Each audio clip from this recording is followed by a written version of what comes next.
hereby adopted, and the proposal for a supplementary item shall be considered at the resumed session in accordance with the relevant rules of procedure.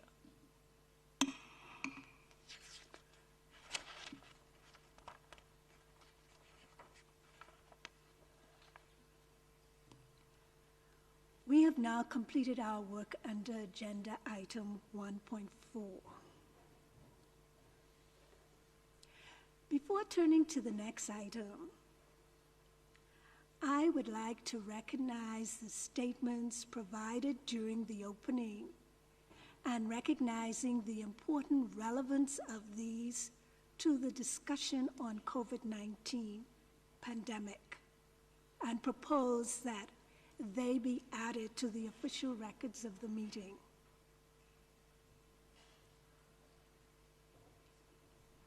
May I take it that the Assembly agrees with this proposal?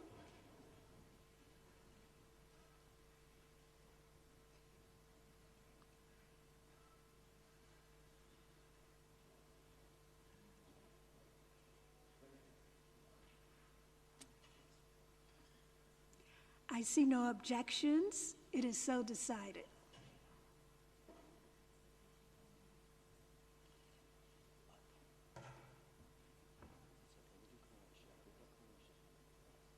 Croatia? I understand that Croatia would like to take the floor. Croatia, you have the floor.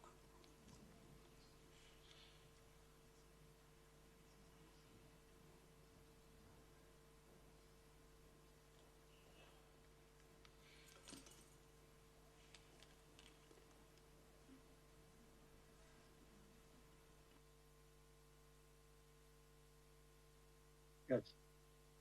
Thank you, Chair.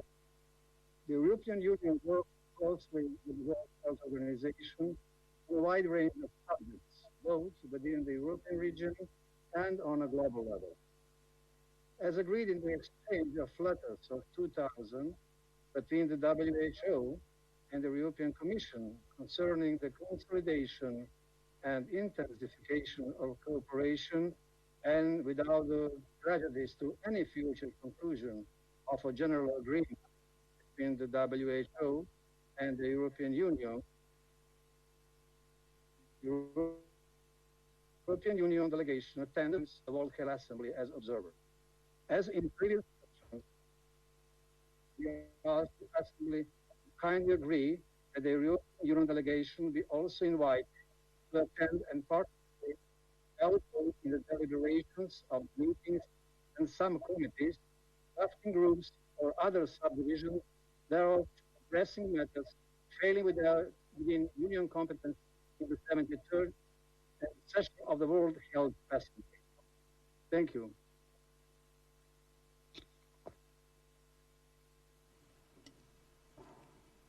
May I take it that the Assembly agrees?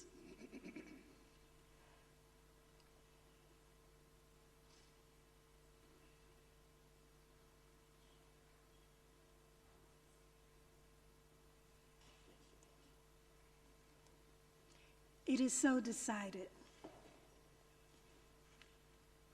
Now, let us turn to item 3 of the agenda. Address by Dr. Tedros, the Director General. Thank you. Thank you, Your Excellency. First of all, congratulations on your election, and look forward to support you in any way possible and help this assembly virtual for the first time, which will be a challenge for all of us to go through together. You have made already a very good start, so congratulations on that. I have already spoken earlier, and I believe that I don't want to take more time. So thank you so much again for the opportunity. I will follow the other programs and participate, but I don't think the additional speech will be necessary, and I hope our member state will get a chance also to participate. Thank you.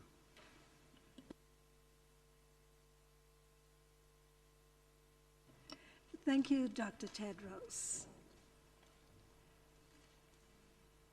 Now we shall turn to the statements of delegations, which will be provided under item 3. And I shall turn the floor over to the Secretariat to manage this aspect of the session. Secretariat, you have the floor. Thank you, Madam President. We have a number of countries who've inscribed to speak, and we do have regional statements that would precede those national statements.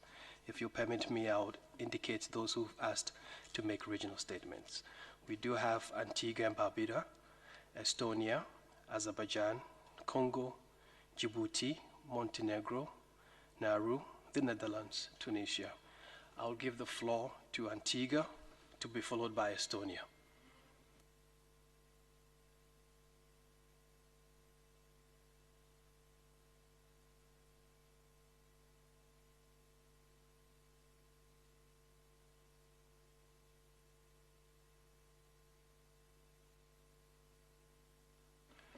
It appears we don't have Antigua yet. We would go to Estonia and then to Azerbaijan. Estonia, you have the floor.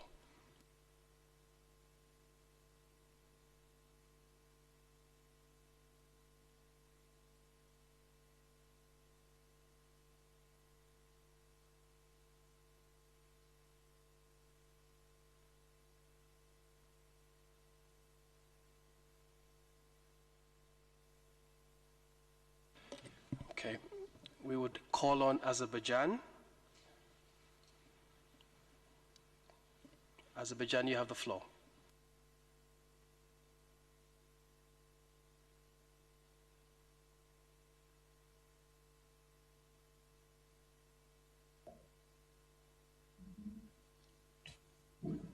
Hello, everybody. Yes, this is the statement of the Ministry of Health on behalf of the non-aligned movement at the 73rd Assembly. Madam President, Mr. Director General, I have the honor to deliver this statement on behalf of the non-aligned movement. This year, the international community has been faced with a pandemic which has disrupted lives and livelihoods of millions of people, thus creating a state of paralysis in societies and economies. The non-alignment movement expresses its concern at the global threat posed by COVID-19 and emphasizes that the control of the pandemic relies on preparedness, prevention, resilience building, and the greater national, regional, and international collaboration and actions to address this challenge in an effective and timely manner. Upon the initiative of Azerbaijan's NAM chairmanship, the contact group to combat coronavirus was set up, and on May 4th, year 2020, the online summit of this contact group has been held. In the declaration adopted by summit, the heads of the states and governments expressed their full support to the WHO while recognizing its critical role, guidance, and leadership in ensuring the effective response of the international community. The summit also established the NAM task force, which will develop a database of humanitarian and medical needs of NAM member states, which will be presented to donor countries and international organizations for the provisions of feasible assistance. During the summit, His Excellency the President of Azerbaijan also announced a donation of another $5 million to WHO to support the most affected NAM member states. The non-alignment movement reiterates its traditional support for multilateralism with the United Nations at its core, expresses full support to UN Secretary General initiatives to fight the pandemic, and acknowledges that preserving and strengthening the values of multilateralism and international cooperation is fundamental to promoting and supporting all three pillars of the United Nations. We also express our strong condemnation at the promulgation and application of unilateral coercive measures against member states of the movement that are applied in violation of the Chapter of United Nations and international law. Further express our support in accordance with international law to the states affected by such measures and urge the international community to adopt urgent and effective measures to eliminate the use of such measures that are inconsistent with the principles of international law or the Chapter of the United Nations, with a view of ensuring the effectiveness of national responses to COVID-19 pandemic. The non-member states express their gratitude to medical personnel and reiterate their readiness to continue collaborating with the WHO in ensuring that one of the fundamental rights of every human being, the enjoyment of highest attainable standards of health, is ensured, that no one is left behind. Global efforts are rightly focused on countering the immediate and devastating impacts of COVID-19. However, going forward, the international community needs to shape a global health agenda that responds effectively to the future pandemics. That would require adequate resourcing and, where appropriate, policy space for the WHO. Equitable access, fair distribution, and affordability of diagnostics, therapeutics, and vaccines for COVID-19 are important priorities for the developing countries, which should be responded to. There is also a need for exploring new instruments to regulate R&D for pharmaceutical products guided primarily by health consideration. The non-member states reiterate their commitments to achieving universal health coverage and health-related sustainable development goals by year 2030 to ensure health security and emergencies, particularly to integrated surveillance, building long-term capacities, and promoting progressive self-reliance strategy based on local production and affordable quality medicines and the development of health technologies. In line with the principle of health for all, the member states call upon the WHO to strengthen their support to governments in their efforts to effectively respond to COVID-19 by providing unhindered assistance and an inclusive and sustained manner during and after the pandemic. In this context, helping the most vulnerable people, including the people under the foreign occupation, including detainees, should enjoy the special attention in line with respect and dignity and leaving no one behind. In conclusion, the non-aligned movement calls upon all states to spare no effort in transforming 2020 into the year of solidarity and renewed multilateral cooperation to effectively address the emerging global threats. Thank you very much. I really appreciate this. Thank you very much. I will now call on Croatia, who will be speaking on behalf of the European Union and EU member states. You have the floor, Croatia.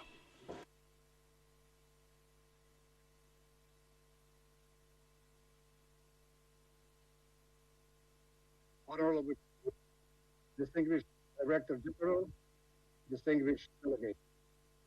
I have the honor to speak on behalf of the European Union and its member states.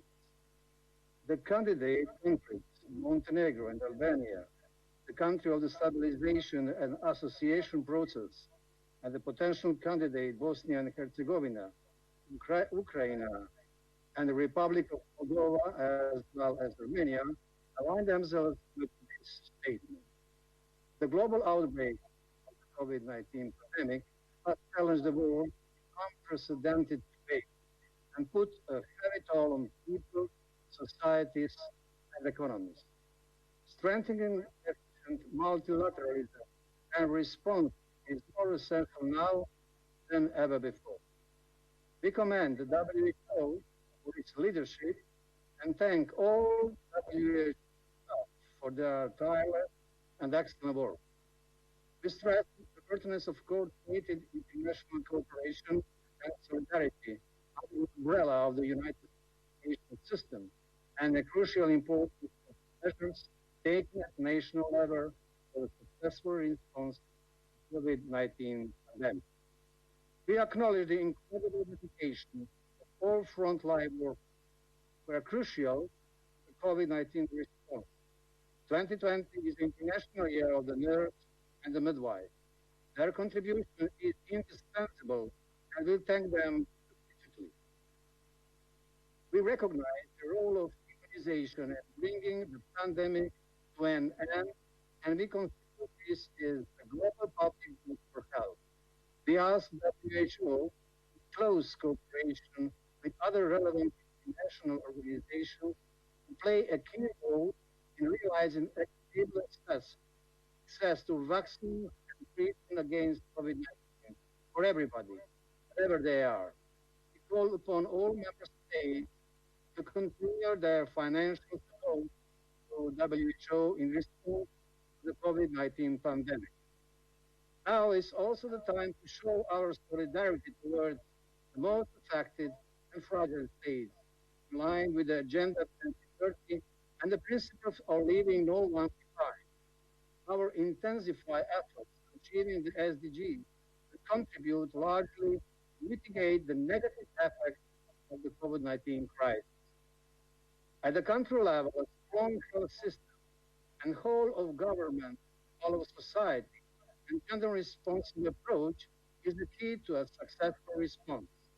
Health systems now need to respond both to the pandemic and to continue to safeguard essential programs and provide essential health services, including for immunization, maternal, newborn, child, adolescent, mental health, trauma prevention, and sexual and reproductive health, in accordance with the 2017 EU Consensus on Development.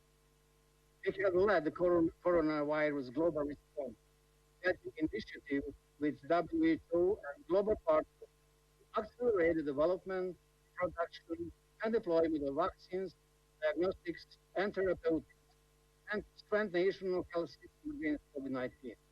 We invite all member states to contribute financially to this initiative in favor of funding the HCT Accelerator.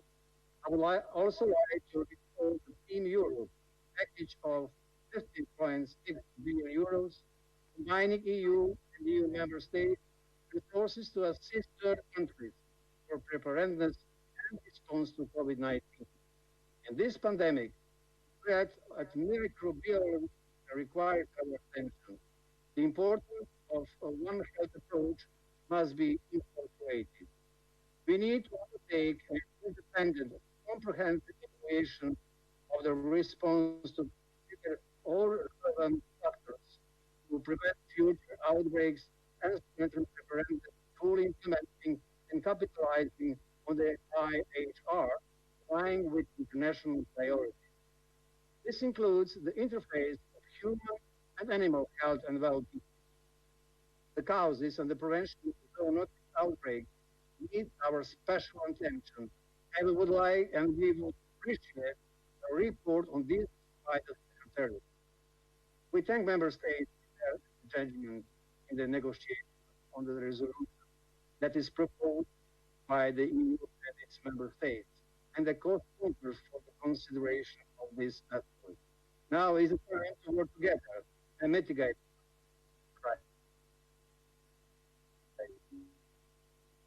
the health of each individual pen. Thank you very much. Thank you very much, Croatia. I now call on Congo, speaking on behalf of the African region. Congo, you have the floor, please.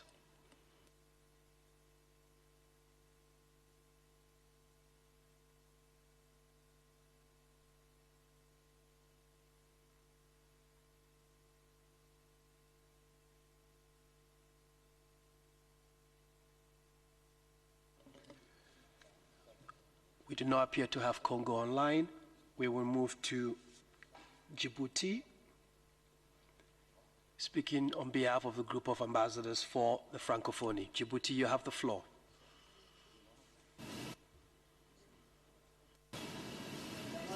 En ces circonstances si particulières, marquées par une crise sanitaire sans précédent, permettez qu'à l'entame de mon propos, je rende hommage à toutes les victimes du Covid-19 dans le monde. Je voudrais également exprimer notre respect et toute notre admiration à l'endroit du personnel soignant où qu'il se trouve dans le monde. Cette crise a ébranlé et continue de mettre sous pression le système de santé du monde entier, the healthcare systems of the entire world, including those that are the most powerful. It has demonstrated just how vulnerable we are to emerging shocks and challenges, and just how underprepared we are for such crises. Sous les instructions du président de la République, chef du gouvernement, son Excellence Monsieur Ismaël Omar Djibouti, under the guidance of the President of the country, very early on decided to proceed to mass testing and early testing in order to identify as soon as possible positive cases, to trace contacts, to isolate these individuals and to treat them. Bold decisions were made to close borders, both land and air borders, and this was done very, very early on and swiftly. True arsenal of response has been deployed to test, trace and to treat cases. Quarantine sites and treatment centres were very quickly put in place. We have given pride of place to a policy of prevention, one that is rigorous, backed up by the promotion of barrier measures, i.e. prevention measures, and the general confinement of the population. I should like to underscore that the COVID-19 pandemic in Djibouti was very peculiar indeed, with 90 cases being asymptomatic or not having very many symptoms at all. The proactive response and intense response that we pursued from the outset of this crisis has helped to mitigate the impact of this pandemic. This picture encouraged my government to proceed to an in-depth reflection to lift the confinement in a gradual and indeed progressive fashion. This deconfinement will be subject to more drastic measures of vigilance, prevention and infection control. Nevertheless, my country has paid a very high price, especially in the socio-economic field. Now it is a matter of preserving the gains we have made. It is also a matter of strengthening our efforts towards the sustainable development of the country. Universal health coverage has never been more significant than it is now.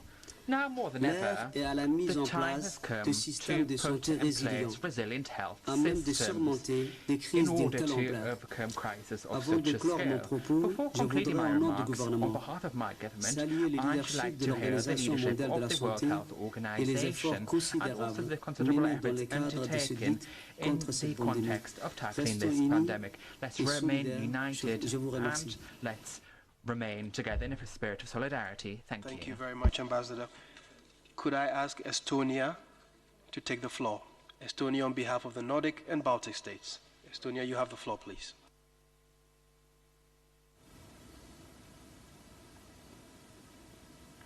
Honorable President, distinguished Director General, distinguished delegates, I'm speaking on behalf of the Nordic and Baltic countries, Denmark, Estonia, Finland, Iceland, Latvia, Lithuania, Norway and Sweden. The Nordic and Baltic countries would like to express our gratitude and full support to the World Health Organization in leading the global health response in this crisis, which is challenging our health systems, societies and economies. The COVID-19 crisis has demonstrated how crucial multilateral cooperation is to our collective health, prosperity and security. Now more than ever, we need to act together as a global community and leave no one behind. In particular, global coordination is needed when it comes to the availability of new vaccines, diagnostics and treatments. We call on global solidarity and a global agreement among all actors to secure equitable and fair distribution once they become available. The pandemic has both direct and indirect impact on the well-being of people. In all societies, the poor are hit the hardest, widening the already existing health and social inequalities. We must take action to counter these ill effects of the pandemic. We call on governments to make measures to protect the vulnerable, to increase supportive frameworks and social protection. Further, we would like to emphasize the importance of addressing the gendered impacts of the COVID-19 pandemic. The health, social and economic consequences have a disproportionate effect on women and girls. Women constitute up to 70% of frontline health workers and are facing an increased risk of exposure to the virus, while access to essential health services, including sexual and reproductive health rights, is limited during the crisis. Evidence shows that there is an increase in maternal and child mortality and violence against women. At the same time, the disease has been particularly serious in older men, and they make up a large percentage of mortality. We therefore encourage all countries to apply a gender lens in their COVID-19 response and recovery plans. The escalation of COVID-19 cases in conflict areas, among refugees, migrants and other vulnerable people in countries with weak health systems is a real concern and might have a detrimental impact on global well-being and stability. We very much welcome the United Nations consolidated appeal as part of COVID-19 Global Humanitarian Response Plan and highly valued work of World Health Organization and all the health and humanitarian workers in the front line. Finally, we support an independent and comprehensive evaluation of the international health response to the current pandemic. It would facilitate an effective, accountable and impartial review of the response with a view to strengthen the global preparedness in the future. There are certainly many lessons to be learned. This evaluation should, however, not divert our attention from the current efforts at the global level to put an end to the ongoing pandemic. The right to health is a fundamental human right. The commitment of World Health Organization and the member states to achieving the Sustainable Development Goals and leaving no one behind should be our guiding light going forward. Thank you. Thank you, Estonia. I shall now call on Nauru to make a statement on behalf of the Pacific Island countries. Nauru, you have the floor, please.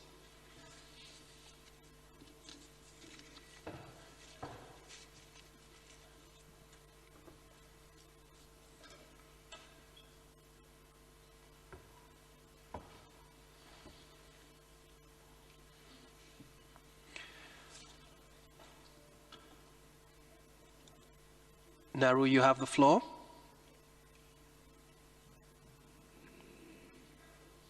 Very well. We don't seem to have Nauru. May I kindly invite the Netherlands to make a statement on behalf of the Global Health Agenda Group, to be followed by Tunisia. Netherlands, you have the floor, please.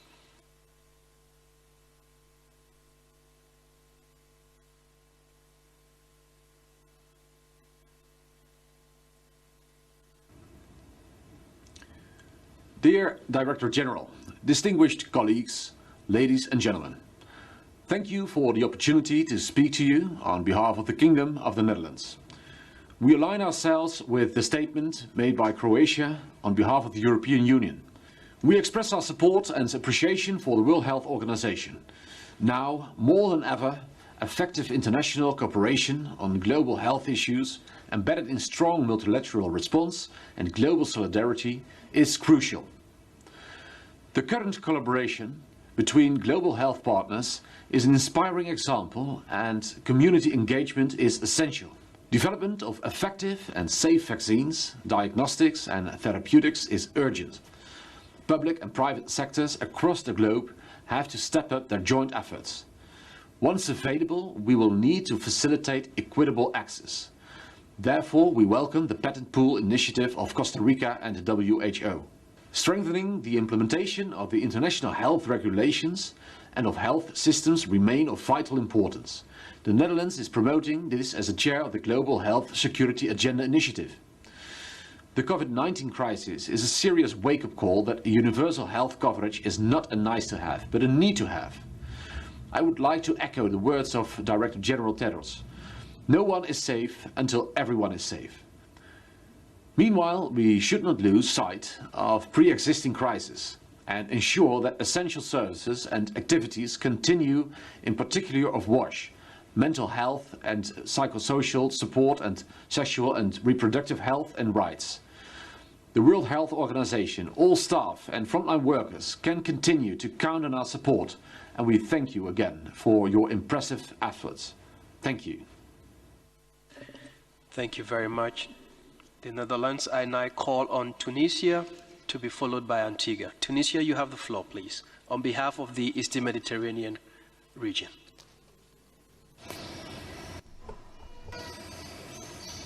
بسم الله الرحمن الرحيم. السيد المدير العام لمنظمة الصحة العالمية، السيد رئيس الدورة الثالثة والسبعين للجمعية العالمية للصحة. On the name of God, the gracious, the merciful, ladies and gentlemen, Director General, allow me to say to you that I am delighted to address you today as we hold the 73rd session of the World Health Assembly. In troubling times in the history of our humanity, therefore, I should like to thank the DG, Dr. Tedros, for his enlightened work within the WHO. At a time when we are at a crossroads, he has helped us to deal with the crisis and to come up with appropriate responses to this crisis. I should also like to thank the regional director as well within for the efforts that have been done at within our region. We think that a strategic plan to deal with Corona was one of the essential steps that was done within our region. Moreover, in March 2020, there was a meeting and we noted the first cases of Corona in Tunisia. Thousands of cases were recorded. There were some deaths in our region as well. President, colleagues, ladies and gentlemen, the current situation requires us to learn lessons for the long term. We need to adopt appropriate policies in terms of prevention. We also need to organize ourselves better and plan things better in order to manage this crisis now and in the future, and also to protect public health in general. Allow me once again to say to you to what extent I'm grateful to the WHO, and I think that the WHO plays an essential and key role. The WHO must allow the healthcare workers to be appropriately equipped in order to deal with this epidemic. Thank you very much. Thank you very much for your kind attention. I will now call on Congo to deliver a statement on behalf of the African region. Congo, you have the floor, please.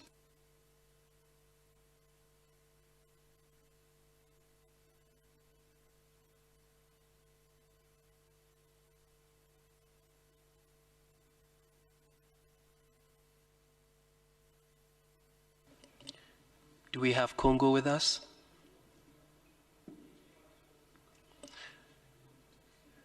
Okay. Madam President, that concludes for the regional statements. We will move now to national statements, if you permit me. We have Côte d'Ivoire, Singapore, Denmark, United Kingdom, and Argentina. Côte d'Ivoire, you have the floor, please.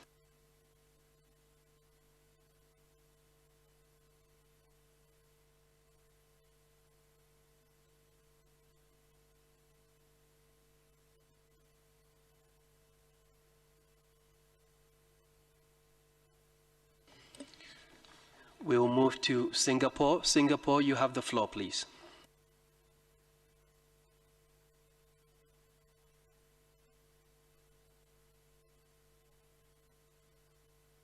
Excellency, Madam President, Director General, guests, and colleagues, COVID-19 is the greatest challenge our generation faces. It has infected almost 5 million people worldwide.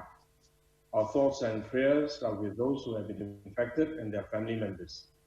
We'd also like to express our gratitude towards the healthcare workers who have been taking care of our patients. Each member state faces different challenges and adopts a different strategy to fight the pandemic, but all with the same goal of keeping their people safe.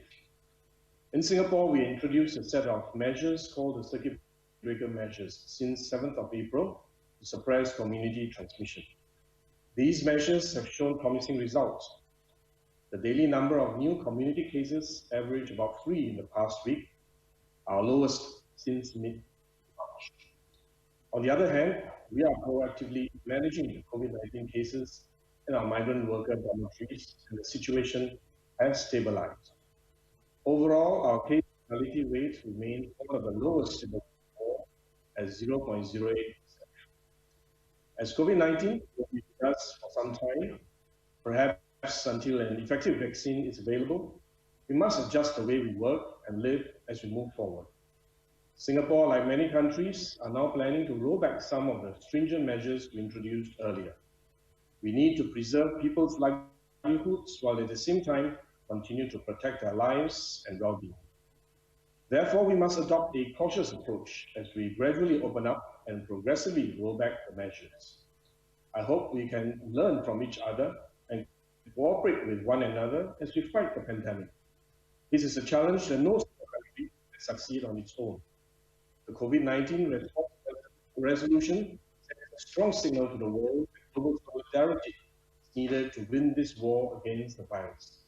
Singapore is a co-sponsor of this important resolution. Even as we focus on the immediate challenges of COVID-19, we must not lose sight of the sustainable development goals that ensure that we leave no one behind. We must continue to support the public health efforts and address these health priorities identified in the SDGs alongside our COVID-19 response plans. Singapore fully agrees with the Director General on this. Now is the time for our unity and cooperation. Singapore greatly appreciates the leadership and expertise of the WHO under Dr. Tedros. We affirm our solidarity with the WHO, fellow member states, and the global community in the fight against COVID-19 and in paving the way forward as we begin to plan for recovery from the pandemic. Thank you. Thank you, Singapore. I would call on the next 4 countries to deliver their statements: Denmark, United Kingdom of Great Britain and Northern Ireland, Argentina, and the Philippines. You have the floor, Denmark. Dear delegates, dear Director General, Denmark supports the statement made by Croatia on behalf of the EU and its member states. We are exploring unknown territory in our mutual fight against an invisible enemy. And I would like to thank the WHO and its staff for the tireless efforts in guiding and assisting countries throughout this global crisis. We need you now more than ever. We can only beat the pandemic if we act together in international solidarity and with the UN system in a coordinating leading role. We need to learn from this crisis, and I welcome an independent evaluation with the aim of strengthening global response in the future. For now, we must focus our energy on getting through the crisis, on taking the necessary precautions, on developing and producing vaccines, diagnostics, and treatment accessible to all. COVID-19 has demonstrated the catastrophic potential of communicable diseases and the importance of the availability of effective medicines. In this regard, the crisis also highlights the importance of our effort in relation to AMR. Denmark stands ready to contribute to support the development of concrete One Health solutions. A pandemic also has severe impact on access to health services, including sexual and reproductive health and rights.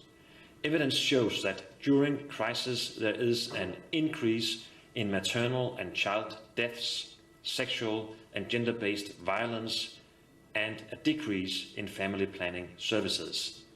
So let us use this unique situation to accelerate progress, and let us do so together through strong multilateral cooperation. Thank you for your attention. Thank you, Denmark. We have the United Kingdom of Great Britain and Northern Ireland.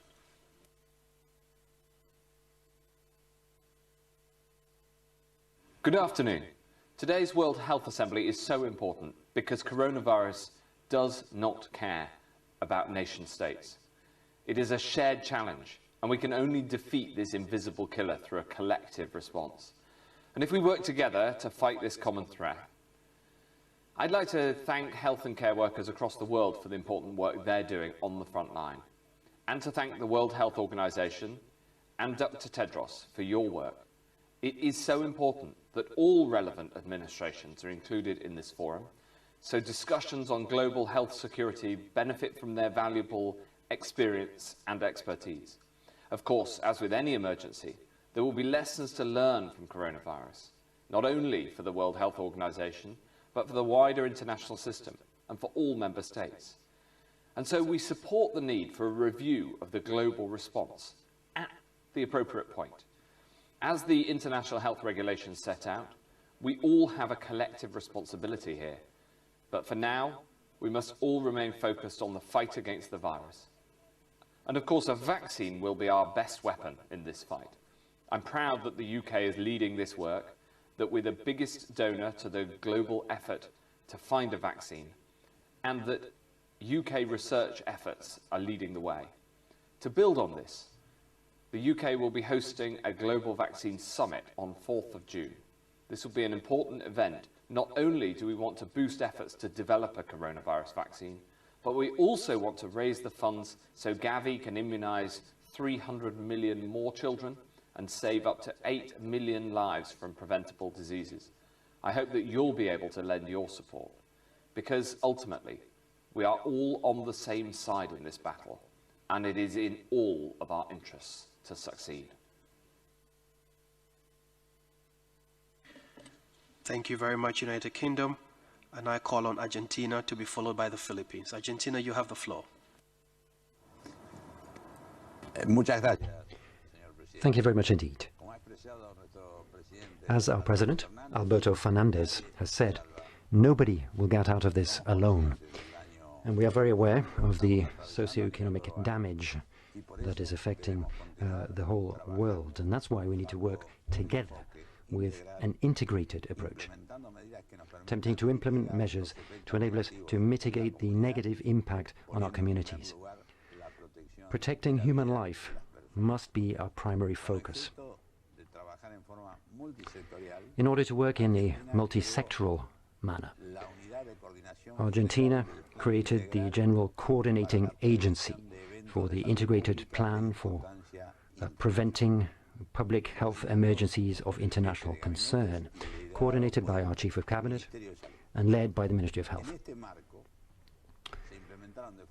Within that framework, we very quickly adopted health, social and economic measures to try to contain the spread and the impact of the new coronavirus.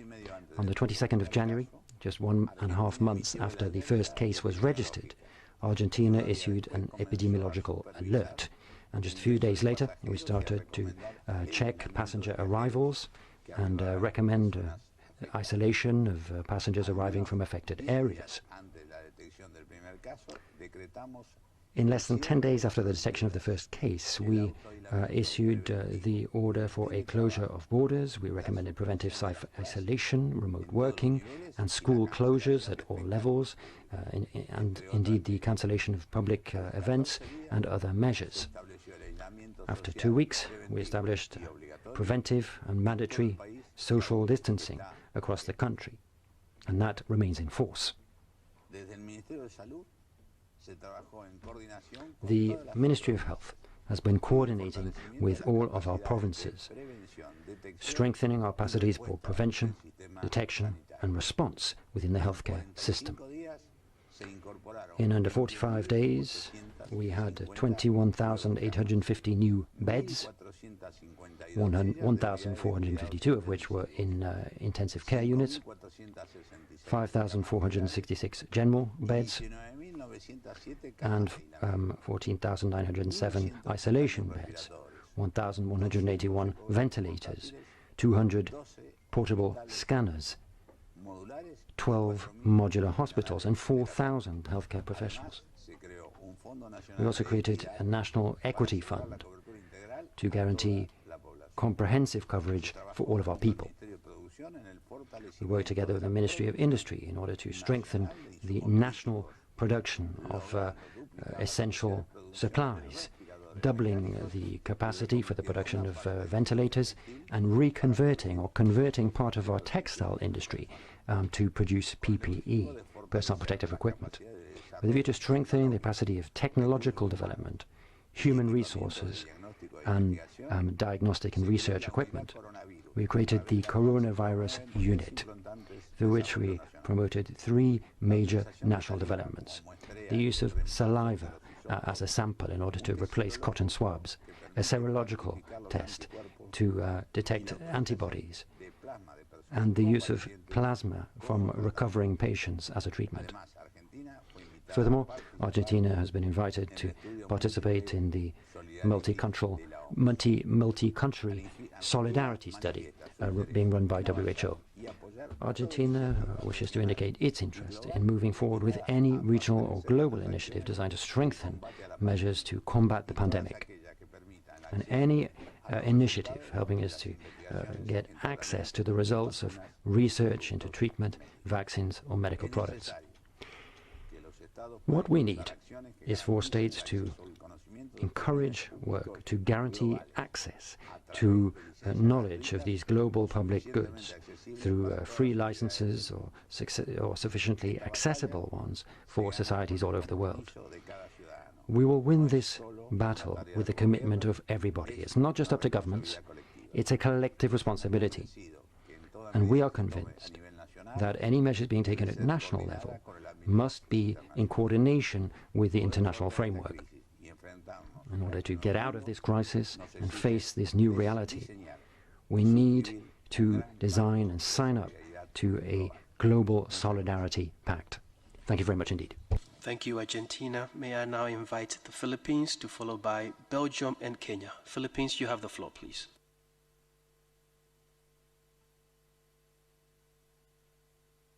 Health Assembly President, Director General, Dr. Tedros Adhanom Ghebreyesus, fellow ministers, honorable delegates.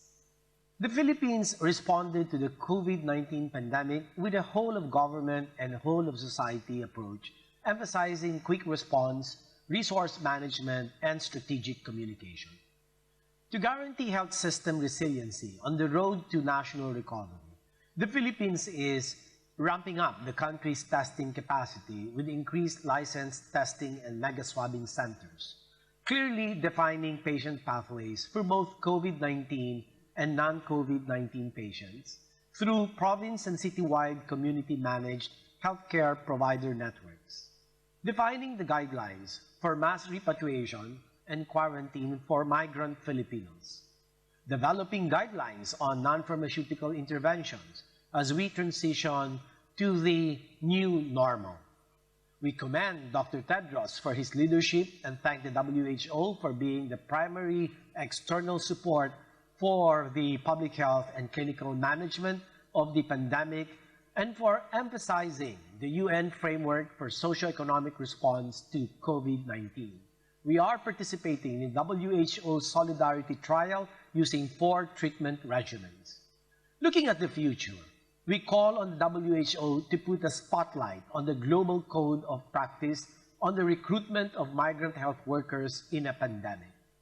Universal healthcare in countries of origin, transit, and destination should not leave behind the migrant populations. We also call for sustained support for the WHO Health Emergencies Program to help countries with weaker health systems. And lastly, the Philippines appeals to the WHO to facilitate regional and global solutions in the procurement of PPEs, testing kits, and medical equipment in view of the global shortage. Fellow member states, as we fight the pandemic, you have our firm commitment to stand shoulder to shoulder with you in working for a safer and healthier world. Thank you. Thank you, Philippines. May I now invite Belgium to be followed by Kenya. Belgium, you have the floor.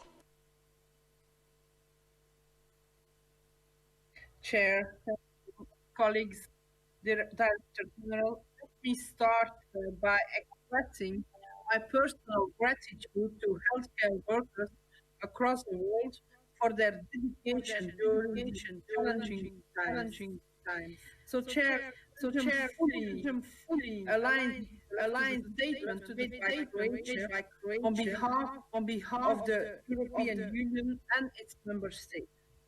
We need three essential instruments in the fight against COVID-19: a whole of government approach, effective health systems, and diagnostic therapeutics, vaccines, and other medical equipment.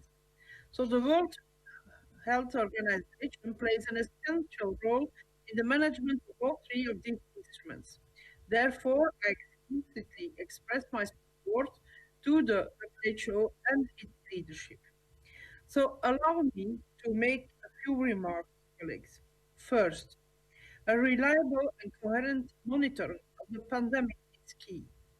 Belgium decided to report deaths from confirmed COVID patients, but also the suspected cases. Although WHO recommended this approach, we know that we are one of the very few countries to do so.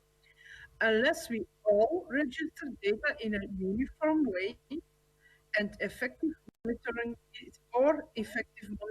is impossible. Secondly, in search of a treatment and a vaccine, we need international cooperation, coordination, and also solidarity. We count on the WHO to help us create instruments to assure the equitable access to a possible vaccine. Belgium has a strong tradition regarding the development of new treatments and vaccines. We recently allocated 5 billion euros to CIPI for research and decided to invest 20 million euros in an academic anti-infection unit, a Belgian vaccinopolis, to quickly test and evaluate the efficacy of vaccines on humans. Belgium is ready to show its international solidarity by making ICU beds available for humanitarian personnel in his hospitals. To end, I would like to stress the importance of accessible primary care health service. In order to mitigate the collateral damage of this crisis, we should avoid interruptions in essential initiatives on vaccination, sexual and reproductive health, HIV/AIDS, TB, malaria, and neglected tropical diseases. I thank you for your attention. Thank you, Belgium. I will now invite Kenya to be followed by Côte d'Ivoire and then France. Kenya, you have the floor, please.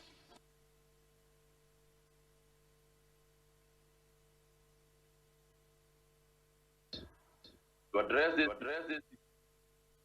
this historic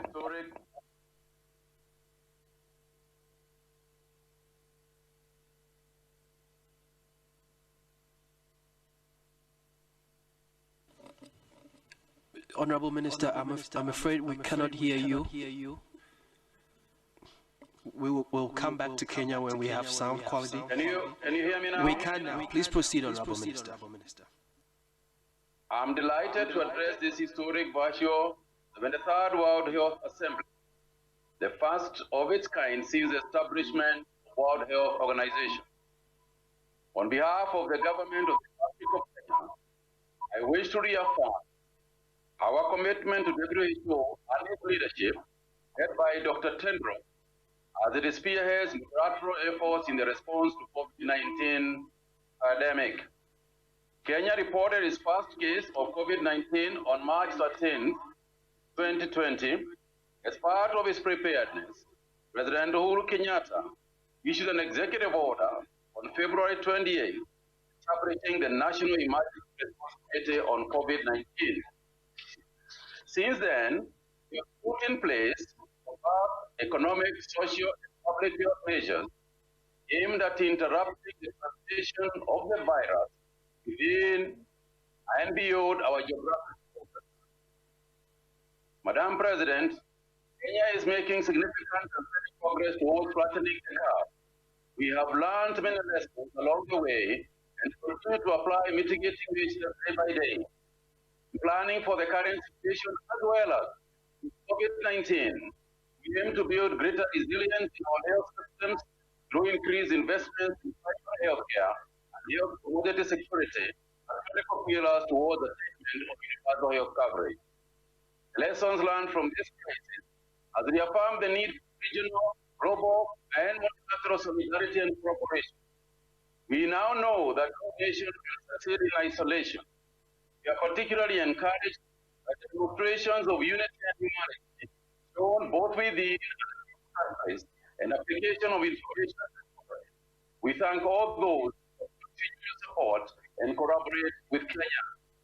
Kenya therefore joins efforts aimed at ensuring universal, timely, and equitable access to COVID-19 tools as global public good for health. There is urgent need for the business community, including the pharmaceutical industry, to pay the profit motive and support the response to this pandemic. Otherwise, should we continue to behave normally, the pandemic will treat us abnormally. Recognizing that 2020 is the year of nurses and midwives, Kenya appreciates the critical role played by nurses and midwives in frontline health during this pandemic. Fortunately for us, so far, Kenya has not lost any workers to the disease. Let us all work together to end this pandemic. Emerge together, leaving no one behind. I thank you. I thank you, Kenya. I will now invite Côte d'Ivoire to be followed by France and then Bahamas. Côte d'Ivoire, you have the floor, please.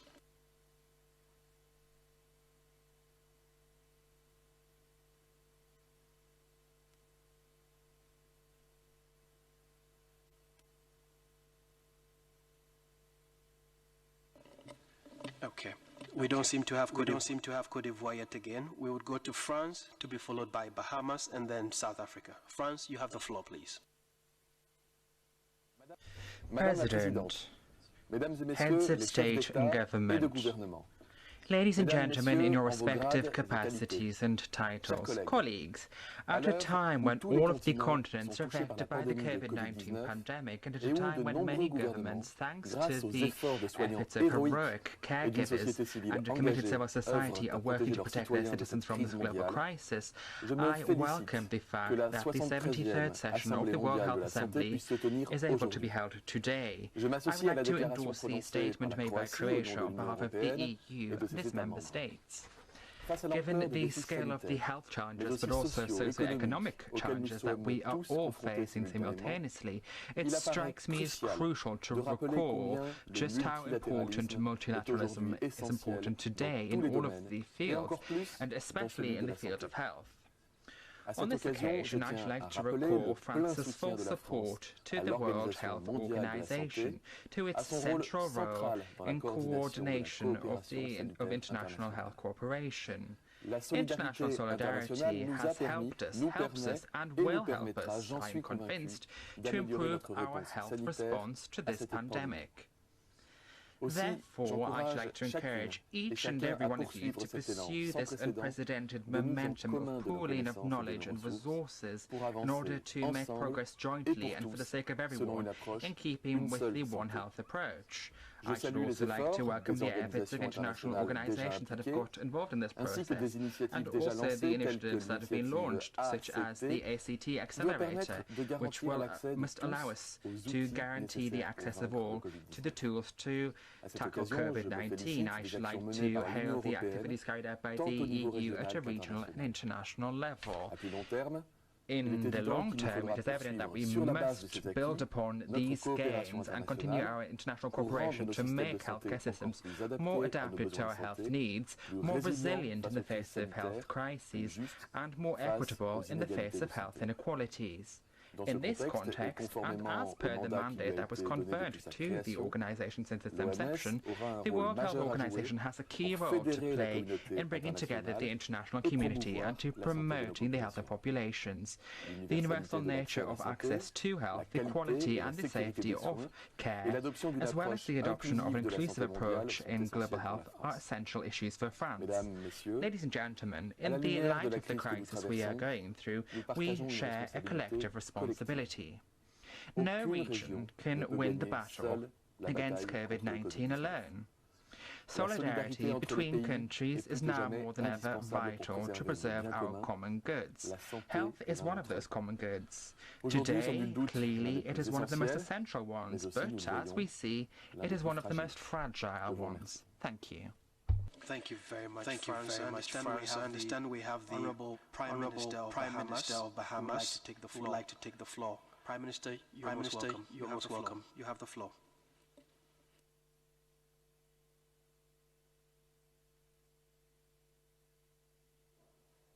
Mr. President, Director General, and distinguished colleagues. Today, we must embrace the challenges of COVID-19 and the opportunities it presents in terms of healthcare and social care and stability. We must chart a new course. We must acknowledge the new realities that are upon us as we develop and adopt innovative and relevant technologies to manage our societies and daily activities. The Bahamas wishes to bring to your attention the health challenges we continue to overcome and the dire economic situation that is upon us as a primarily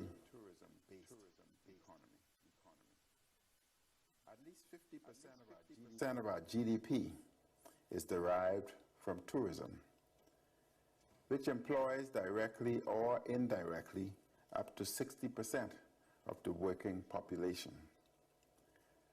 Last September, we experienced Hurricane Dorian, one of the most powerful hurricanes in the Atlantic in recorded history, which ravaged our second and third most populous islands and economic centers. Now, COVID-19 has closed our borders and destroyed our tourism-dependent economy. Economic recovery is halted, even as we prepare for the impending hurricane season in our region, which begins on June 1st and extends to November 30th. The twin unprecedented events of Hurricane Dorian and the COVID-19 pandemic threaten to destabilize our health response and our public health gains. The Bahamas is a far-flung archipelago with many rural areas requiring us to replicate basic health care and social services in a geographic area which extends from South Florida in the United States to the tip of northern Cuba. These two seismic events threaten to widen inequalities and increase the burden of non-communicable disease. We benefited greatly from the application of WHO tools, particularly when testing capacity was limited. We support the draft resolution that addresses timely access to quality, safe, affordable, and efficacious diagnostic, therapeutic, medicines, and vaccines. We thank our partners who donated personal protective equipment and medical devices, training materials, and technical support. I wish to reiterate what I noted at the UN General Assembly last year, soon after Hurricane Dorian devastated two of our major islands.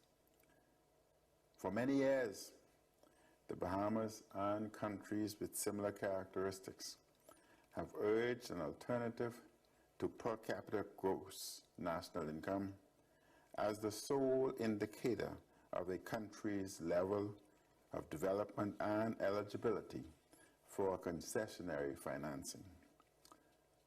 I also noted in my 2018 address to the General Assembly, we remain concerned and disappointed that the use of the distorted matrix of GDP per capita as a measurement of national wealth and viability causes the Bahamas to be assessed more favorably than it should be for contributions to international organizations and for the receipt of grants and international assistance when disaster strikes. In this vein, as we request assistance to address COVID-19 in the Bahamas and in other small island states, we urge the international community to adopt and to appreciate a broader understanding of the developmental levels and the unique local circumstances in our states. Thank you and good afternoon. Thank you very much, Most Honorable Prime Minister. We will now invite South Africa to make their statement, followed by Algeria and then Poland. South Africa, you have the floor, please.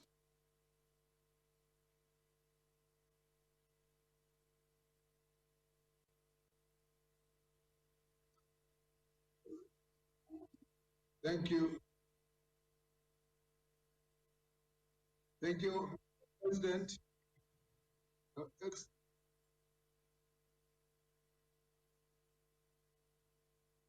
Please proceed, South Africa.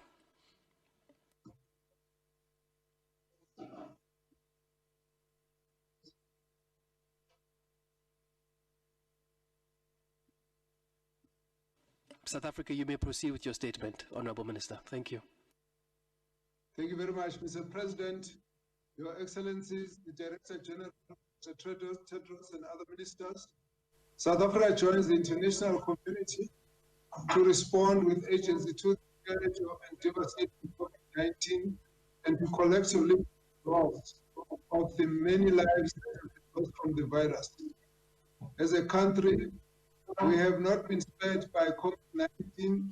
In fact, we are amongst those countries that are reporting the highest number of cases on the African continent.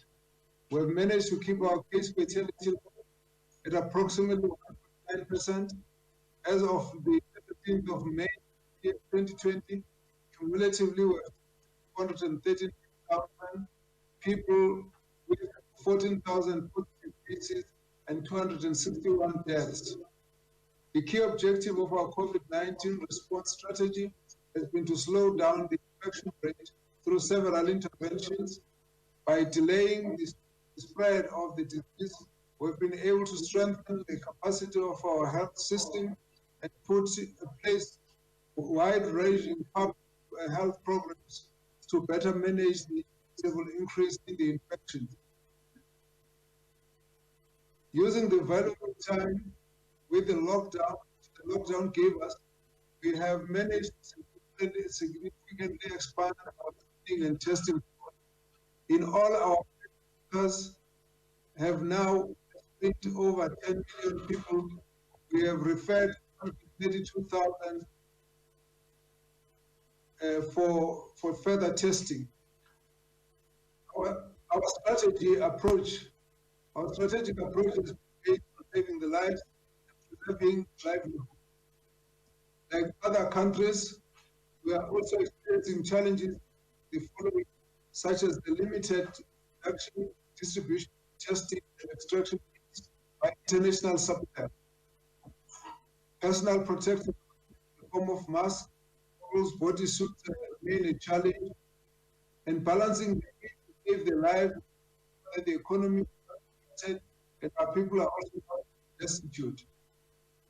From the very beginning, our response has been guided by the advice from the world experts and from our country and across the world.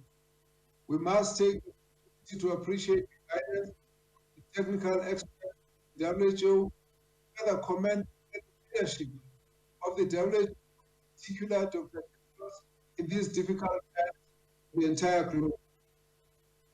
As South Africa, we are pleased to be participating in the solidarity trail and look forward to using our franchise to also conduct research on vaccines.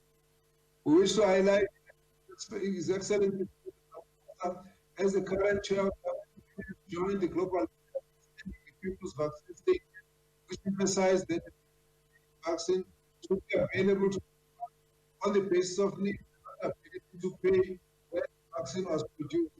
This is the real essence of universal health coverage at a global level and example of real solidarity. We, as other nations, tested to the fullest pandemic, both from the health system and perspective.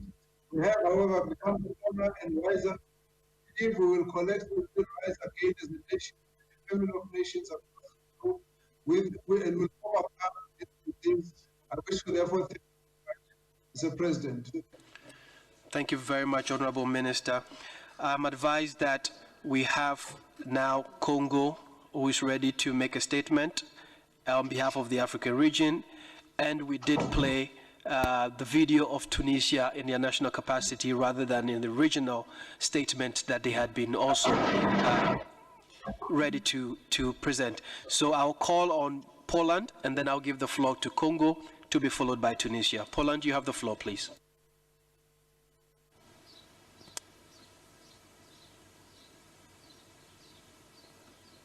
Honorable Chair, distinguished Dr. Tedros, colleagues, Poland fully aligns itself with the statement delivered by Croatia on behalf of the EU and its member states. The world is facing a challenge that we must respond to in a spirit of solidarity and cooperation. A lot has already been done, but yet there is still much to do. To start with, I would like to thank WHO for its leading role and coordination in the global COVID-19 pandemic's response. We also express our deepest appreciation for the work and dedication of medical staff around the world. In this difficult time, you stood up to the challenge. Poland participates in the global efforts to combat the pandemics. We take part in the WHO Solidarity Trial. We have also sent our medical teams to other countries to support their fight against COVID-19. Moreover, Polish government has pledged funds contributing to ACT Accelerator. Last but not least, a drug produced by a Polish pharmaceutical company is registered as an element of supportive therapy for coronavirus infections. The global goal for the coming future is to find an effective drug and vaccine against COVID-19. We must make sure that both the drug and the vaccine will be equally accessible and affordable so that no one is left behind. Transition phase is ahead of us. We need to plan it very consciously and carefully to respond to the challenges ahead of us in the best possible manner. We are witnessing history, but we are also the ones who make it. Only by uniting our efforts we can combat COVID-19 pandemics. We declare our full commitment in the fight against the new coronavirus, and we ask the whole international community to unite its efforts in the spirit of solidarity and trust. Thank you. Thank you very much, Honorable Minister. I will now invite the Minister of Health for Congo to speak on behalf of the African region. Madam, you have the floor.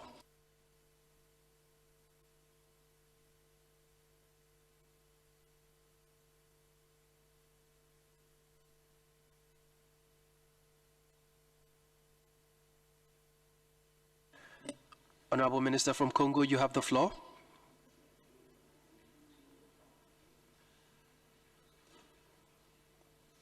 Okay. I would move to the regional statement on behalf of the Eastern Mediterranean. I understand Congo is back. Honorable Minister, you have the floor, please. Madame la Présidente de la 65e session de l'Organisation mondiale de la santé, Mesdames et Messieurs les ministres de la Santé, Monsieur le Directeur général de l'Organisation mondiale de la santé, distingués participants, la République du Congo a l'honneur de The Republic of Congo has the honor of making this statement on behalf of the African group members of the WHO at this 73rd session of the World Health Assembly. dont taking place for the first time in its history in virtual mode as a result of the COVID-19 pandemic. The world has been struggling with this pandemic, which is putting the resilience of our healthcare systems to the test. All of the healthcare workers in our respective countries are fighting as hard as they can to combat the pandemic. We wish to thank the World Health Organization for its leadership in this response, and we pay tribute to all healthcare workers all over the world for their sterling work.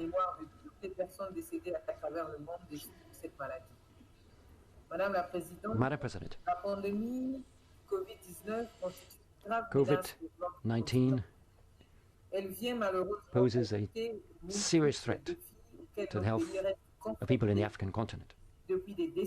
We have been struggling with fragile healthcare systems for many years, and African countries believe that it is vital that concerted efforts take place between the national and international levels to combat the pandemic. Therefore, we need to stress coordination and cooperation in our efforts. That's why the African Group has set up a group of experts from the African CDC and a coordinating committee at ministerial level. It's also created a COVID-19 response fund, and we thank all African ministers for their involvement in these efforts. Our common strategy to fight COVID-19 is focusing on reducing transmission and trying to mitigate the socio-economic impact. The African CDC, with its regional collaborating centers, continue to support the member states of the African Union in their efforts to respond to the pandemic. And we also have been enjoying the support of WHO and all of our other partners. Madam President, the African region also realizes that we need to continue with our efforts to promote primary health care, to step up UHC, and to try to attain the highest possible level of health and well-being for all. And we encourage all countries to strengthen their healthcare systems in order to try to achieve the SDGs by 2050. We still have a great deal to do, but health for all should be our focus. As we continue with the global effort to vaccinate and to attain our healthcare goals.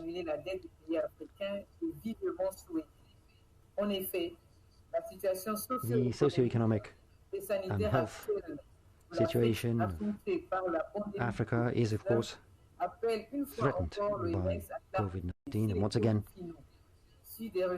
we hope that WHO will provide us with all necessary support.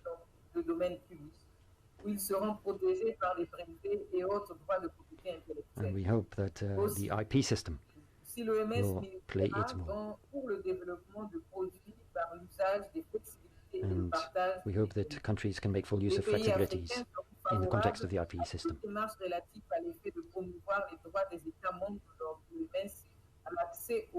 We hope that member states will have equitable access to medicines and healthcare products. We wish to reiterate our firm support for Dr. Tedros and for the WHO's leadership role in fighting health threats at global level. Thank you very much indeed. Thank you very much. May I now invite the Minister of Health for Tunisia to make a statement on behalf of the Eastern Mediterranean region. Honorable Minister, you have the floor. Thank you.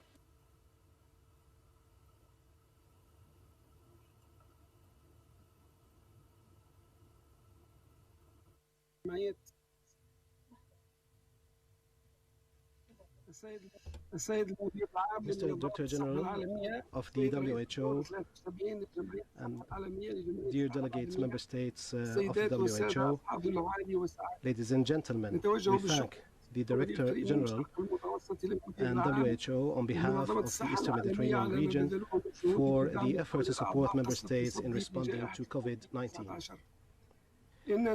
We face an immense global health challenge. The situation demands coordinated, decisive, and innovative action from all of us.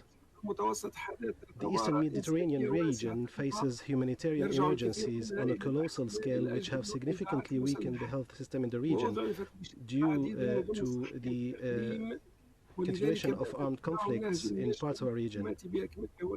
And this has required the efforts of the society as a whole, which is an approach that is essential to contain the spread of COVID-19, with a focus on strengthening systems that are critical for better preparedness and response. We note that on the 24th of April, heads of state and global health leaders made an unprecedented commitment to work together to accelerate the development and production of new vaccines, tests, and treatments for COVID-19, and to ensure equitable access to them throughout the world. As soon as the first COVID-19 cases were reported globally, the WHO regional office and country offices stepped up work to support member states to prepare for the likely impact of the virus in our region. We would like to thank the regional director for this valuable technical, operational, and material assistance. Member states' response to the pandemic reflects the values set out in the WHO's vision for the region, Vision 2023, which emphasizes solidarity and action to achieve health for all by all. Although major efforts have been made to implement needed public health measures, we still face many challenges. We are still learning about this new virus, and member states in the region are at different stages of the epidemic. We have therefore to prepare for subsequent waves of transmission, both in countries where case numbers are declining and in those where the pandemic has not yet peaked. We must protect and invest in our healthcare workers. We must continue to engage, mobilize, inform, and support our communities. And we need to make sure that people continue to have access to other essential health services, such as immunization and maternal and child health care. We urge WHO to continue to pursue scientific solutions to COVID-19 and to identify sustainable approaches that will enable countries to minimize transmission while allowing the gradual resumption of economic and social life based on careful risk assessments. We further request that WHO and its partners continue to work with governments and others to help ensure the flow of vital medical supplies and other goods and services between countries. We acknowledge the ongoing work by the WHO and partners in establishing the interagency COVID-19 supply chain system. This is essential so as to allow low and middle income countries to effectively respond to the pandemic according to the international health regulations of 2005. We urge the global community to continue following the principles of international law and the Charter of the United Nations in order to enable an effective response to COVID-19 in every country. We finally emphasize the critical importance of global cooperation to contain the pandemic in furtherance of the right to health and to life, and we therefore reiterate the call by the United Nations Secretary General and the United Nations High Commissioner for Human Rights for an end to those unilateral sanctions which are impeding international collaborative efforts to curb the spread of the virus and treat patients in the targeted countries. Thank you for your attention. Thank you, Honorable Minister. Please accept our sincere apologies.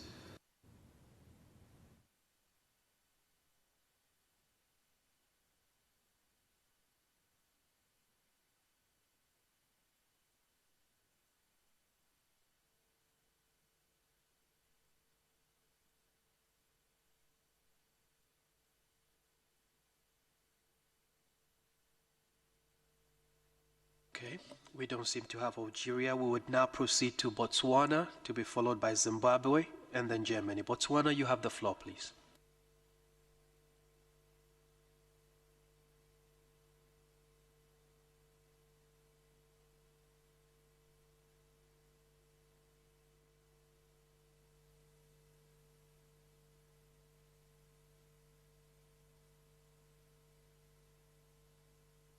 Thank you, Chairperson. Thank you, Chairperson.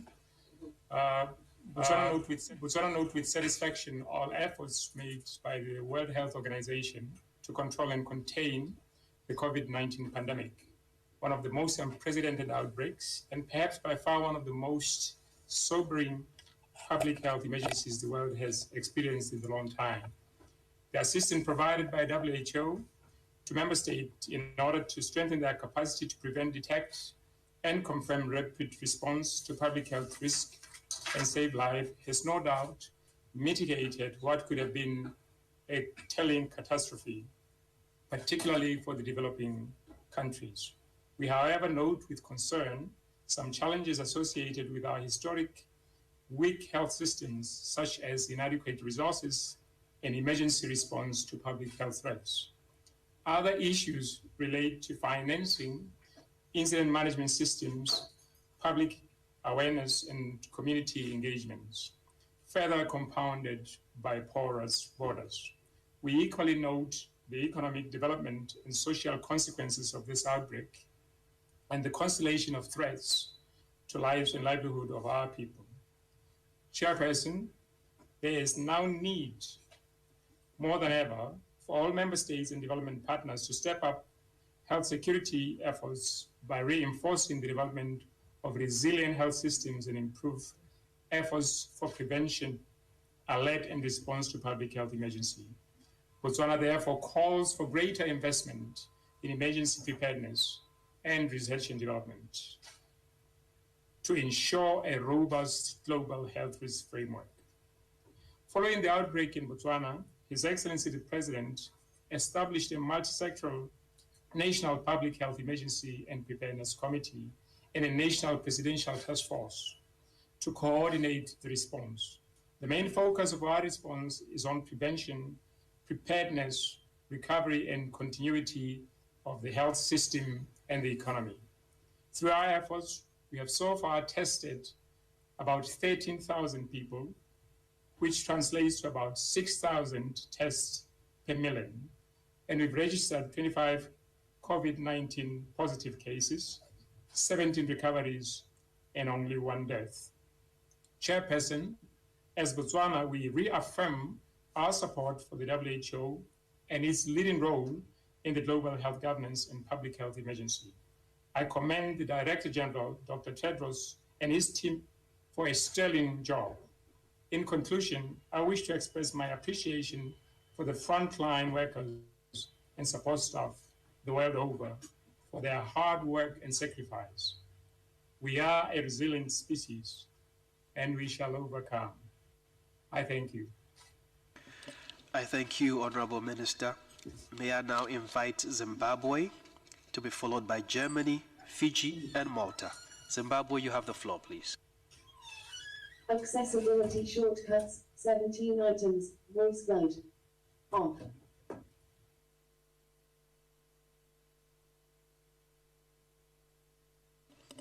Honorable Minister from Zimbabwe, you have the floor.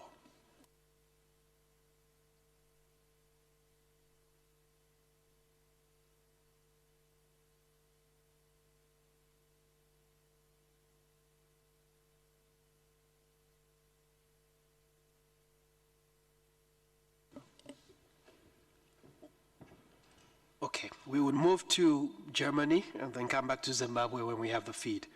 Germany, you have the floor, please.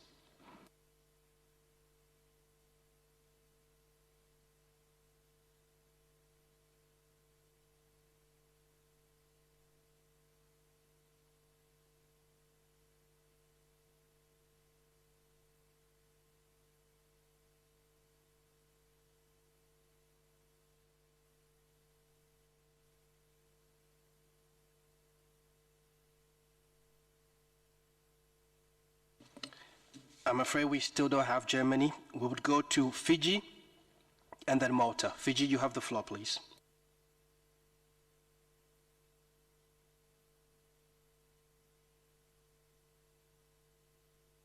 Buluminak, the Director General of World Health Organization, Dr. Tedros Ghebreyesus, Honorable Ministers and delegations from Member States, distinguished excellencies, donor partners, and philanthropists, global WHO technical support teams, ladies and gentlemen, I am indeed honored to address you all today.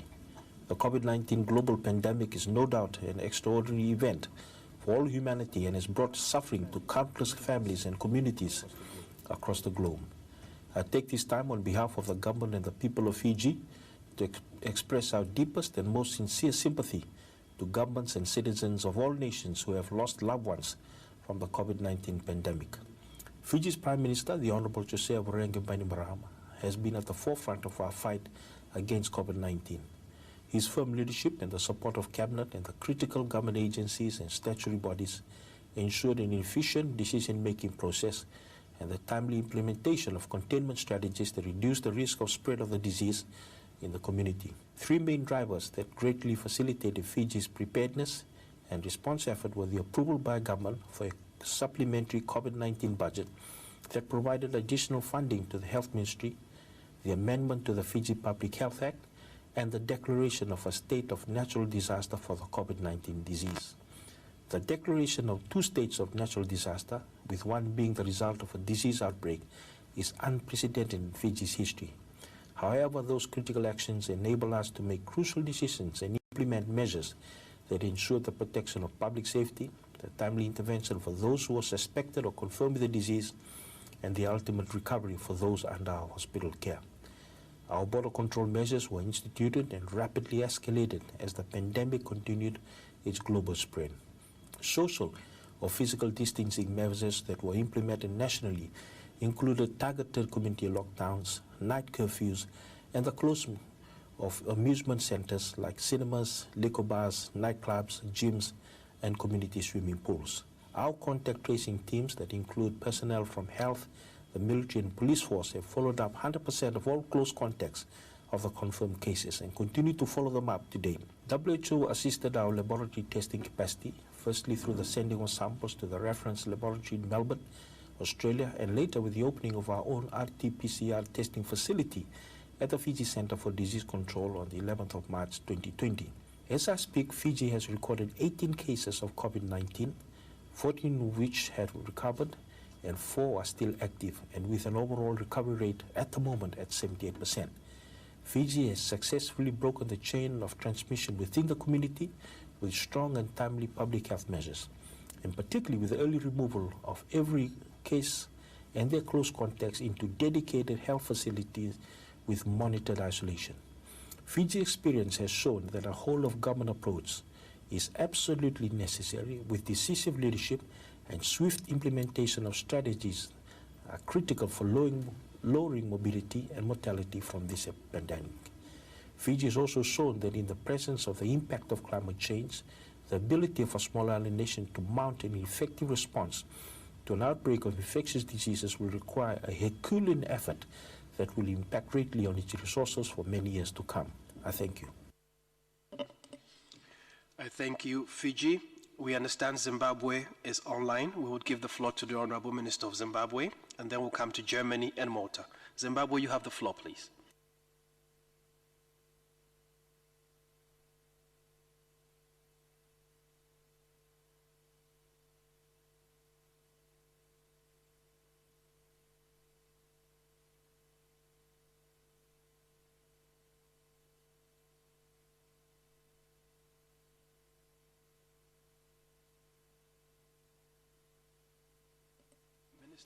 Minister, we are unable to hear you.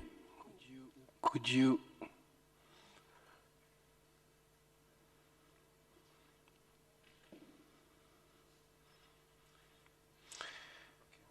Okay, we will try again. Do we have the Honorable Minister of Health for Germany online?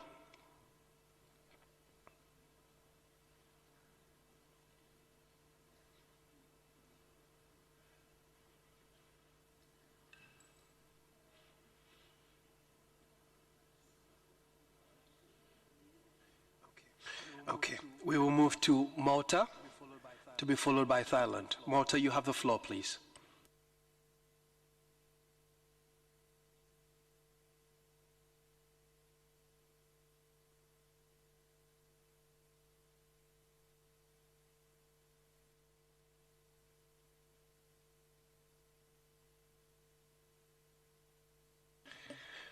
We will move to Thailand. We will move to Thailand and then Colombia. Thailand, you have the floor, please.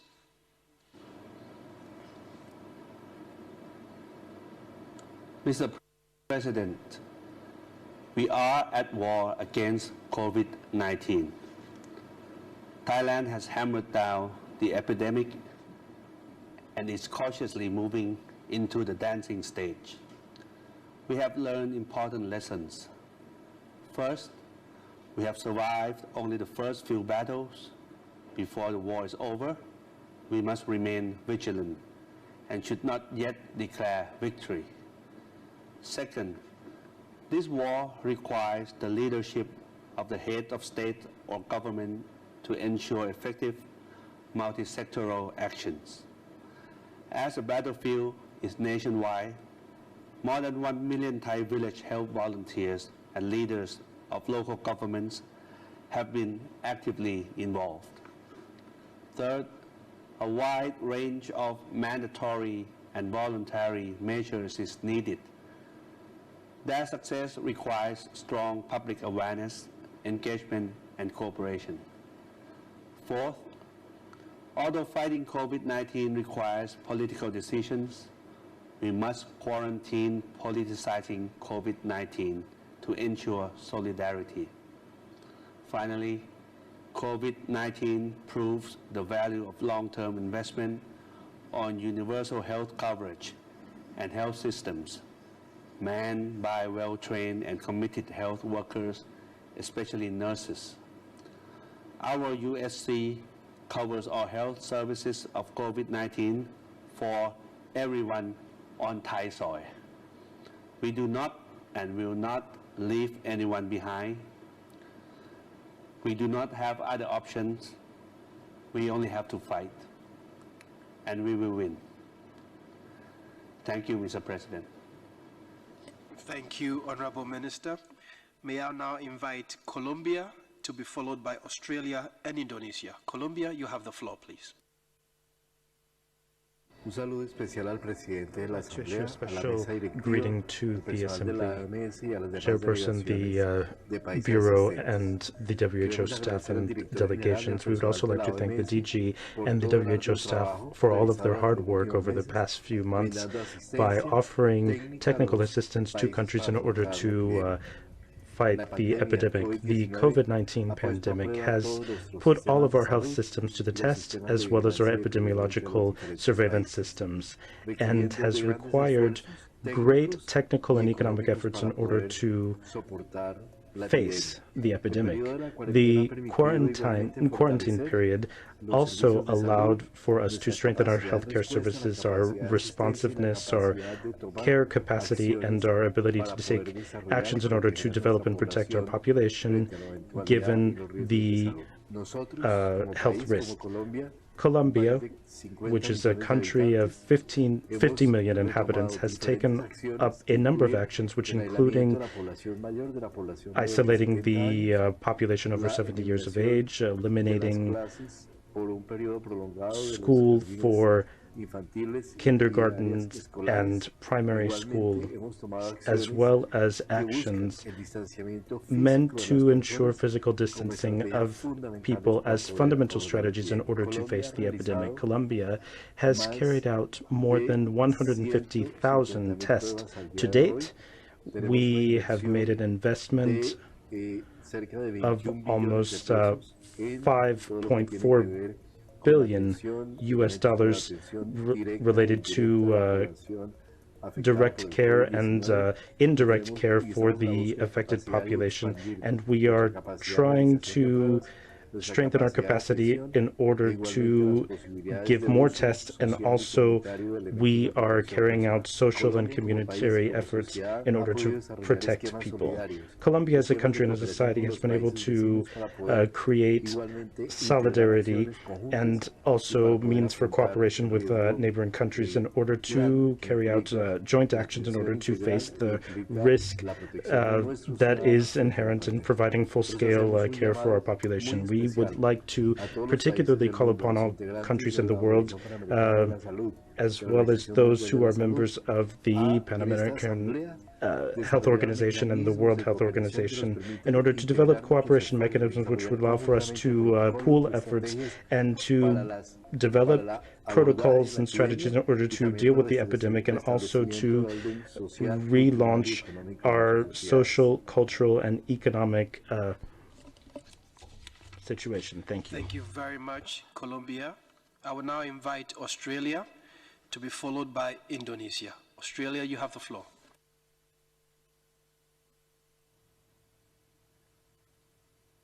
Australia recognises the suffering many countries are enduring, and we stand in solidarity with our frontline health workers and express our condolences to all the families of COVID-19 victims. Our steps towards suppressing COVID-19 were swift, and we acted decisively, containing our cases to approximately 7,000. As a result, we are now therefore able to carefully ease some restrictions. But no single country or organisation can effectively respond to COVID-19 alone. We therefore thank the EU for its leadership and are proud to co-sponsor the COVID-19 resolution. We are pleased to have support for an impartial, independent and comprehensive evaluation of the global response. We need to learn the lessons from this pandemic and ensure we have the strongest possible global health architecture with an enhanced ability to prevent and respond to future outbreaks. This could include an examination of whether the WHO's mandate and powers, including around inspection, need to be strengthened to ensure WHO members have timely access to critical data, and we need to protect against the global health threat posed by wildlife wet markets. Global efforts also need to prioritise finding a vaccine, and Australian researchers are playing a vital role in this. Australia is providing development assistance in response to the pandemic, and WHO is an important partner in this effort. Inclusivity has never been more important as we confront the immediate impacts on communities and economies. It is essential that no populations or potential partners are excluded. Australia will continue working with the global community to end this pandemic and strengthen health systems to protect against future pandemics. Thank you very much, Australia. We will now invite Indonesia, and I understand that Germany is back online now, so we'll go to Germany after Indonesia. Indonesia, you have the floor, please. Excellencies, at the outset, our appreciation to the WHO for its continued support and effort in coordinating the global COVID-19 response. We extend our sympathy and condolences to all who has been affected. Today, the world come together to fight a common enemy that has impacted gravely the global social and economy to every country. Indonesia joined global effort to continue increasing concerted measures to prevent, detect, and respond COVID-19. In its own part, Indonesia has formulated a series of policies to fight COVID-19 in all aspects of health, social, and economy through whole government and whole society approach. Allow me to stress out the importance for us to deliver a unified and synergized action to end COVID-19 by first, strengthening our political solidarity. Second, ensuring the global supply chain for accessing essential medicine and medical equipment for all countries remain open, and to ensure a mechanism for equitable and timely access to affordable medical and vaccine for COVID-19. Third, Supporting the strengthening of the national health capacity of countries in need remain crucial. Multilateralism should remain the platform for international cooperation, and Indonesia commit to support the success of WHO Solidarity Trial and ready to contribute to upscaling production of a new antiviral and vaccine COVID-19 for global need. Thank you. Thank you very much, Indonesia. Unfortunately, we appear to have lost Germany again, but they'll come back online. Could we try Zimbabwe and then Cote d'Ivoire? Zimbabwe, you have the floor.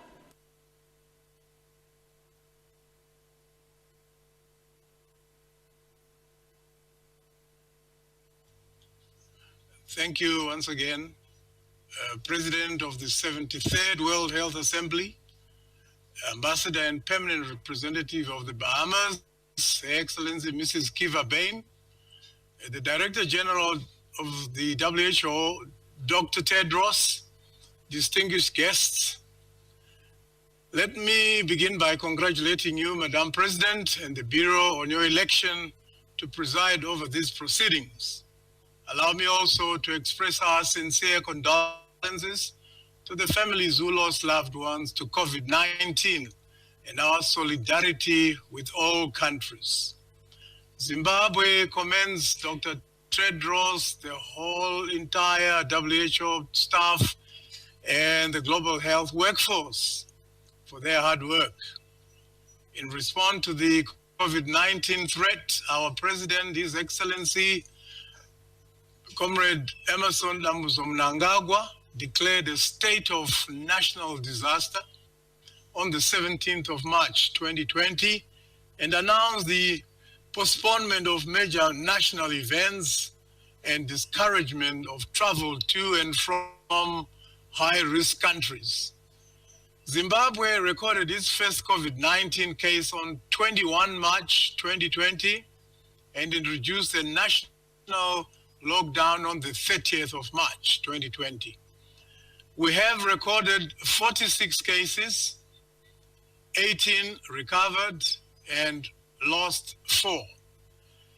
Going forward, we plan to increase the number of tests per day, but we are hampered by lack of access to test kits and PPE. We have improved our COVID-19 surveillance and contact tracing with a mobile app. And one of our challenges was quickly decentralizing operations to provinces. However, significant progress has been made on that score, and we continue to strengthen our primary healthcare systems. Since February 2020, we have instituted travel restrictions with a 21-day mandatory quarantine for returning residents.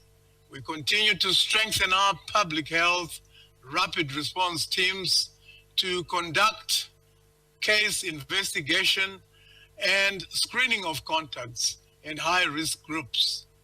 In conclusion, let me express my government's gratitude to the WHO, development partners, and countries that have provided support to our COVID-19 response and our continued strengthening of our routine health service delivery. Thank you. Thank you very much, Honorable Minister. May I now invite the Minister of Health from Cote d'Ivoire to be followed by Bhutan and then India. Cote d'Ivoire, you have the floor.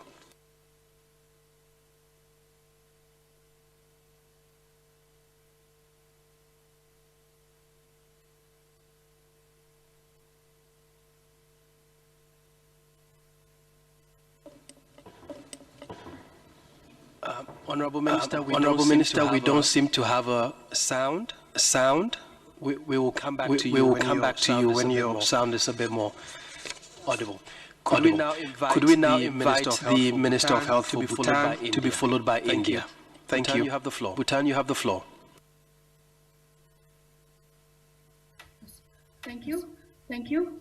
Madam President, Excellencies, Honorable Ministers, distinguished delegates, first of all, I would like to convey the warmest greetings of His Majesty the King, the Royal Government, and the people of Bhutan to the 73rd World Health Assembly, the world now more than ever has realized the importance of investing in the health for all and health in all agenda. Today, as we convene the 73rd WHA, the world is faced with an unprecedented public health crisis. This global pandemic has reminded us of the critical need to invest in building resilient and sustainable health for all. Excellencies, ladies and gentlemen, we thank the Director General for the efficient leadership and progressive role of the organization in responding and coordinating with the member states and partners in our preparedness and response efforts in combating the current pandemic. Bhutan is pleased to note the global solidarity expressed by member states, and I convey my sincere prayers and goodwill to contain the global outbreak and restore peace and well-being. Excellencies, ladies and gentlemen, Bhutan's response to the COVID-19 pandemic is led by His Majesty the King, who himself is at the front line and continues to lead with compassion and wisdom. Guided by the wisdom of His Majesty, Bhutan's response has been a whole of a society approach to ensure that no individuals and families face any hardship due to the current pandemic. Excellencies, ladies and gentlemen, Bhutan strongly supports that this global pandemic can only be addressed successfully through united and concerted effort of all member states. Therefore, we would like to add our voice to the long list of member states who have expressed their unwavering support to the united resolution to respond to COVID-19. Excellencies, ladies and gentlemen, Bhutan reaffirms our commitment to work collectively towards the benefit of not only the Bhutanese, but also the population around the world. We also wish to send a strong reminder to support and secure safety of our health professionals and other frontline workers who are directly at the forefront battling COVID-19. Lastly, I, on behalf of the government, would like to extend our support and cooperation for a successful deliberation with sincere prayers for good health and happiness for all. Tashidele, and I thank you. Thank you very much, Bhutan. We would now invite the Honorable Minister for Health for India and to be followed by Malta. India, you have the floor, please. Her Excellency, Ms. Keva Bain, President of the World Health Assembly, Dr. Tedros, Director General of WHO, and Excellencies, at the very outset, I wish to express my deepest condolences at the loss of lives across the world due to COVID-19. I also take this opportunity to express my sincere gratitude for the efforts of those who are in the front line of this battle. We in India undertook the COVID-19 challenge with the highest level of political commitment.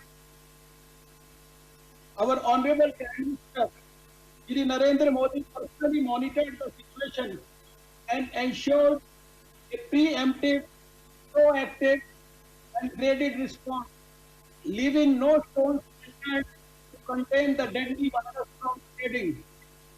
India took all necessary steps well in time, including surveillance and entry, evacuation of stranded overseas, massive community surveillance through robust disease surveillance network, strengthening of health infrastructure, capacity building of over 2 million frontline human resources, risk communication, and community involvement. I think we did well, and we did well. We are learning, and we are confident of doing better in the months to come. Excellency, today there are compelling circumstances that have forced us all to meet virtually. The 73rd World Health Assembly is the first ever virtual health assembly. It is unprecedented, but it's also perhaps the most important one ever. Because as we sit and discuss here, the pandemic continues to kill thousands of people and also causing a deep global recession. This is the time when humankind must come together. Today, I urge upon the governments, industry, and the philanthropy to prioritize the long term and pool their resources to ensure everyone benefits. On our part, India is playing a key role in fostering bilateral and regional partnerships. Under our Prime Minister's able leadership, India has supplied essential medicines to 123 nations as an expression of solidarity. Therapeutics, diagnostics, and vaccines for the whole world is the only way out of the pandemic. Global collaboration is paramount. Governments, industry, philanthropy must pool resources to pay for the risk, research, manufacturing, and distribution, but with the condition that the rewards should be available to everyone, regardless of where they have been developed. Today, in the two-day deliberations, we should share our learnings from how each one of us has tackled the catastrophe since January. How we can support the financial or technical gaps that some of our member states may have, and agree to continue R&D in an aggressive and collaborative way. In congratulating all those who are striving to save humanity, we welcome efforts to make all international institutions more reflective of 21st century realities. India will always stand with such efforts to foster meaningful and broad-based change. I close my speech today with a loud applause for all those across the world who are in the forefront of this battle against the deadly virus. I stand here to honor the doctors, the nurses, the paramedics, the scientists, the journalists, the delivery boys, security staff, sanitation staff, and the police personnel. The forgotten roles today playing superhumans. They are our real heroes. Many thanks for the opportunity to speak before this gathering. Thank you, Honorable Minister. May I now invite Malta to be followed by Iran. Malta, you have the floor.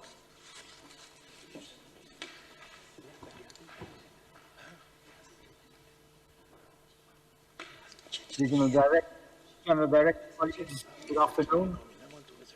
Malta aligns itself with the statement delivered by Vietnam on behalf of the Council of the European Union. If ever there was a time for nationalism and for solidarity between nations and between regions, now is that time. There is no doubt that each and every one of us in each and every country that we live and work in will be judged, will be scrutinized, we will be audited, and I'm sure in some instances there will be recriminations. And as all of us have to stand to the scrutiny, so does WHO. And yes, there will be a time when WHO's actions, policies during these weeks and months will be scrutinized. But now, in my opinion, is the time for support and the time for closing ranks. And Malta supports WHO in its work over the last 4 months, and we augur that it seems to work with the same zeal and dedication that it has done so far. International solidarity has to happen in practice. The big issue over the next few weeks, months, possibly years, is the production and the availability of vaccines to all and to all citizens in all the world. Lives matter wherever they are in the world.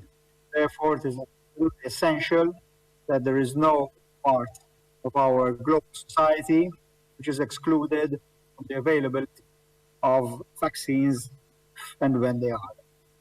And I am sure and I am positive the WHO has an important role to play in this. And Malta will want to support the WHO in this. Thank you very much. Keep up your good work. Thank you, Honorable Minister. May I now invite the Minister of Health for Iran.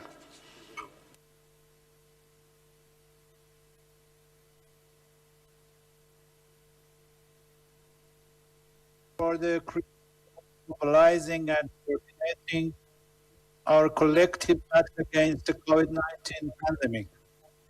The organization truly deserves to be supported, not pressured by any member state. My country has been hit hard by the outbreak. However, we have managed to flatten the curve and reduce the mortality rate drastically due to extensive public health measures taken on the basis of the whole-out state, whole-out society approach.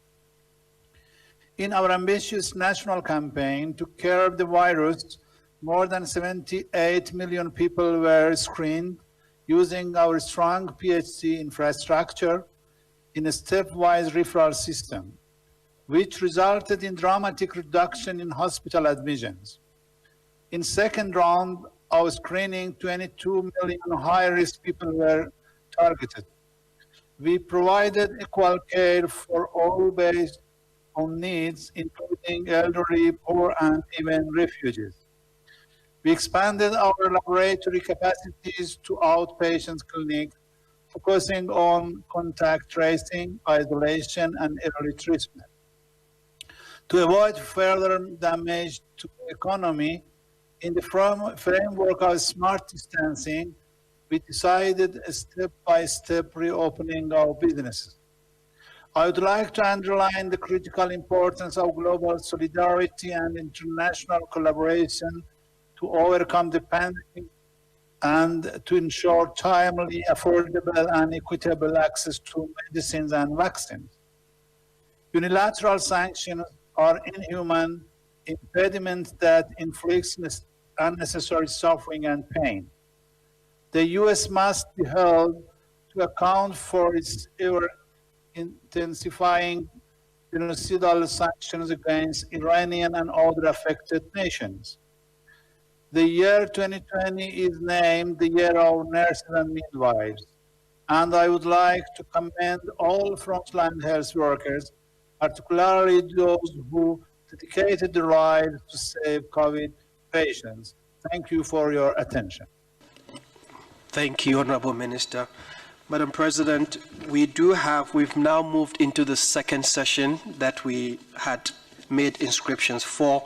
I'd just like to point out that there are a number of countries who had inscribed for the second session, and we would like to accommodate that request, given that they inscribed on the list much earlier than some of the countries that we have now for this session. And to that end, we would like to invite, after Norway, Mexico, Canada, Nigeria, USA, Honduras, Zambia, Cuba, Brazil, Peru, and then Panama. So we'll give the floor to Norway, and then we'll invite these names that I've just read out. Thank you. Norway, you have the floor.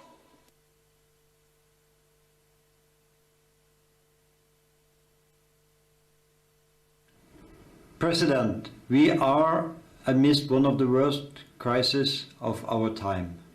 We are profoundly grateful to all those who put themselves at risk to save others.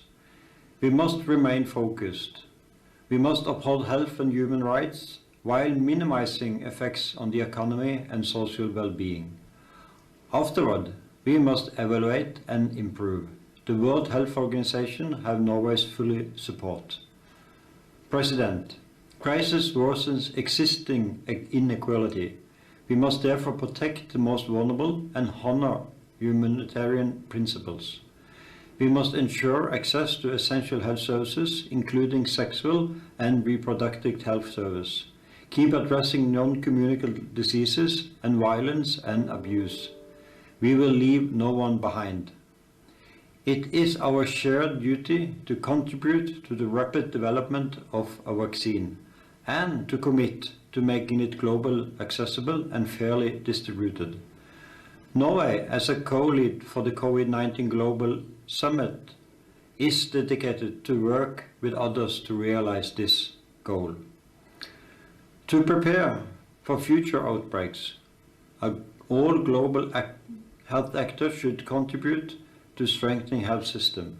The SDGs Global Action Plan can play a crucial role. President, we had to shut down our societies, but not our hearts. Solidarity and militarism will prevail. Let us use this opportunity to come out as a stronger community on the other side. Thank you.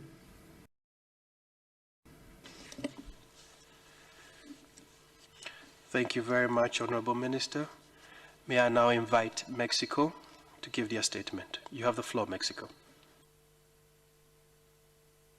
Embajadora Keva Bain, Presidenta de la 73ª Asamblea Mundial de la Salud.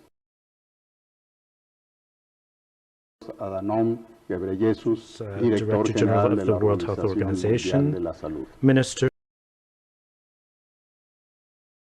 of international organizations, delegates, ladies and gentlemen. It is truly a pleasure to address you, colleagues throughout all regions of the world in this historical occasion of the 73rd World Health Assembly, which is taking place virtually.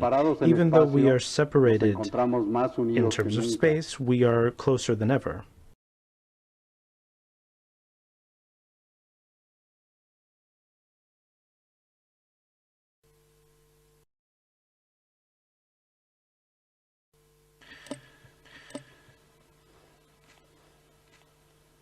Okay, we will take that again. We will take that again. May I now kindly invite Canada to take the floor, to be followed by Nigeria.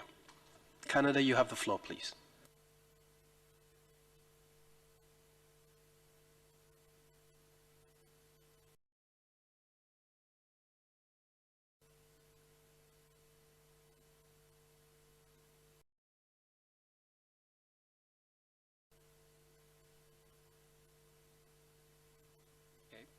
Okay, we would take Nigeria and then come back to Canada and Mexico. Nigeria, you have the floor, please.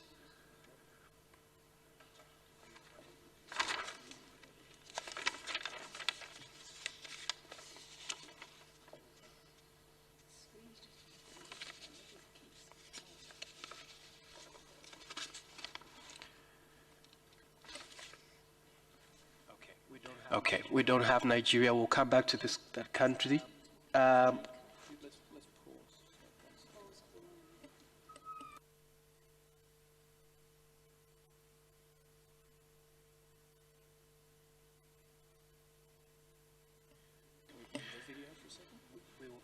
We will come back after a short recess. I think we have a slight tech. Is Mexico ready?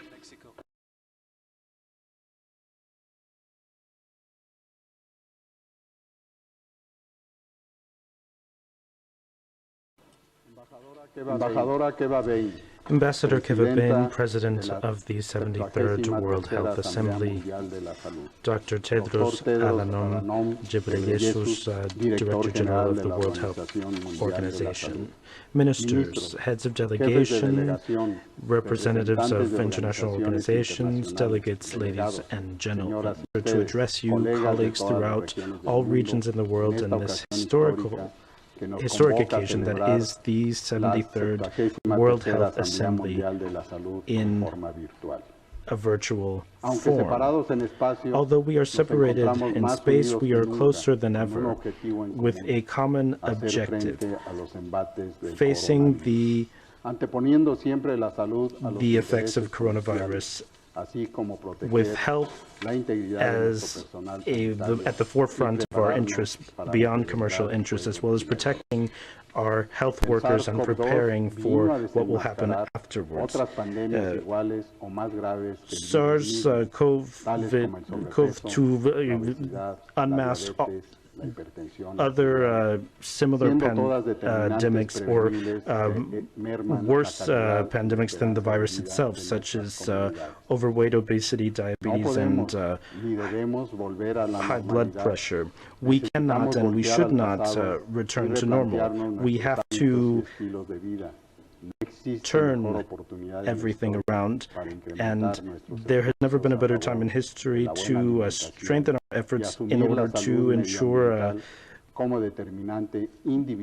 better nutrition and to include environmental health as an indivisible determinant for human health, and to include it permanently in our agendas under our Sustainable Development Agenda. Mexico recognizes the important effort of the WHO in order to carry out this meeting. We are convinced that this very complex time we will have the opportunity to guide and coordinate our response on the world level in an coordinated way based on scientific evidence and political will.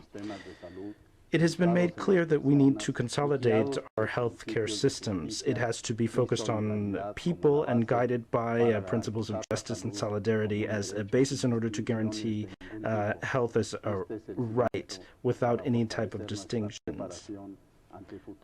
This is the basis in order to strengthen our preparedness vis-a-vis future health threats. Mexico has begun under the administration of President Andrés Manuel López Obrador a full-scale transformation of its healthcare system in order to make health a human right and to make this a reality with a particular focus on primary health care and building a system that has no barriers to accessing care. This has allowed for us to offer a people-friendly response to the pandemic and focus on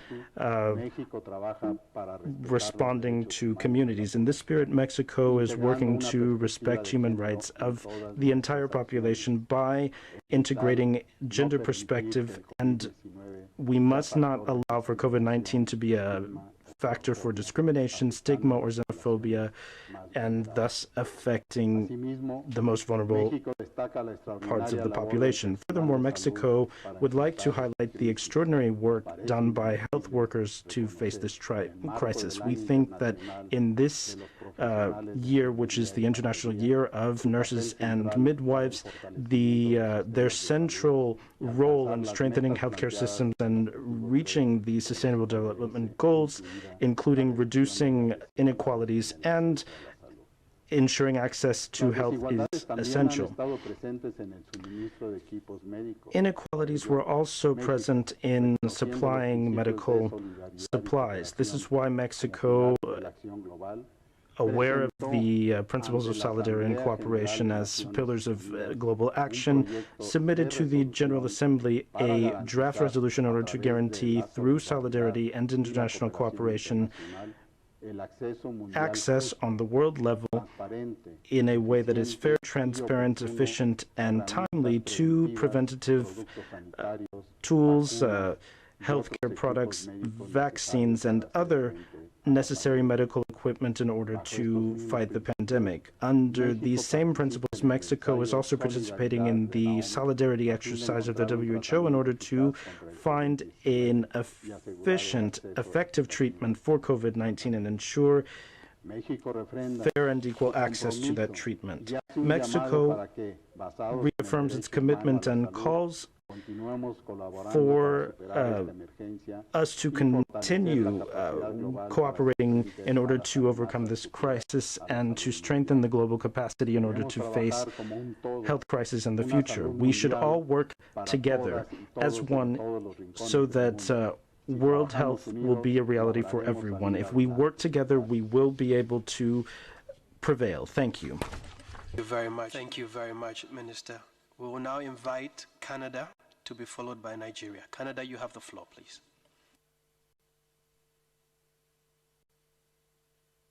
Honorable ministers, Distinguished delegates, I'm honored to address the World Health Assembly on behalf of Canada. 2020 est l'année internationale de 2020 is the International Year of Nurses and Midwives, so I would like to highlight the important role that they play, as well as all of the other frontline healthcare workers. The ever-evolving COVID-19 requires us to learn constantly, to share widely, and to act quickly to support an evidence-based response.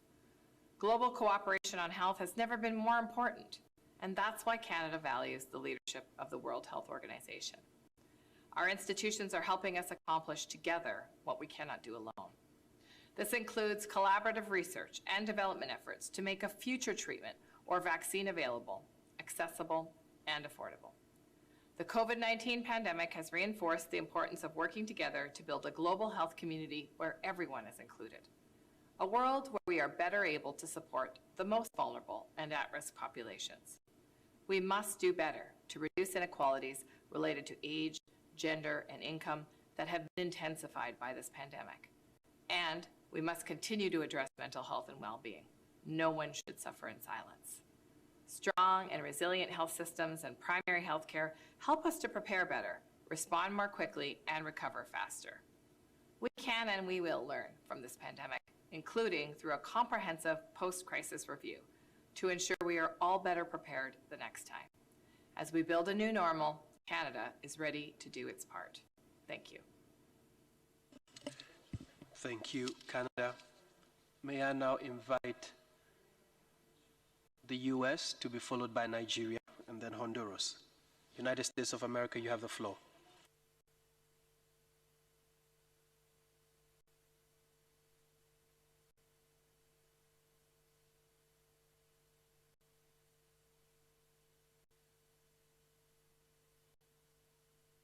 Director General Tedros, fellow ministers, COVID-19 has tragically taken hundreds of thousands of lives, impacted millions of people, and done deep damage to the world economy. We must be frank about one of the primary reasons this outbreak spun out of control. There was a failure by this organization to obtain the information that the world needed, and that failure cost many lives. The United States welcomes the assistance provided by our friends during this crisis. We have been proud to allocate over $9 billion that will benefit the global COVID-19 response, including more than $500 million in planned investments by my ministry to support more than 40 of the most at-risk countries. The United States launched the first human vaccine trial and reported the first positive results from a therapeutic clinical trial. These successes and the transparent way in which we share them will benefit the whole world. WHO's operations must be transparent too, and we support an independent review of every aspect of WHO's response to the pandemic. We all must come together to ensure that WHO fulfills its key mandate and that member states comply with the international health regulations. In an apparent attempt to conceal this outbreak, at least one member state made a mockery of their transparency obligations with tremendous cost for the entire world. We saw that WHO failed at its core mission of information sharing and transparency when member states do not act in good faith. This cannot ever happen again. The status quo is intolerable. WHO must change, and it must become far more transparent and far more accountable. It is also critical that Taiwan participate as an observer at the WHA to bring the helpful perspective regarding their effective and exemplary response. WHO barred Taiwan from participation in 2016, just a few months after Taiwan's free and fair elections. The health of 23 million Taiwanese people should never be sacrificed to send a political message. Although we are all focused on the immediate response, we need a more effective WHO right now to help win this fight and demonstrate to our citizens that we are working to prevent such catastrophes in the future. The United States sends our best wishes and open offer of cooperation to each of you in our shared efforts to defeat this pandemic and protect the health of each nation around the world. Thank you very much. We will now invite Nigeria to be followed by Honduras. Nigeria, you have the floor, please.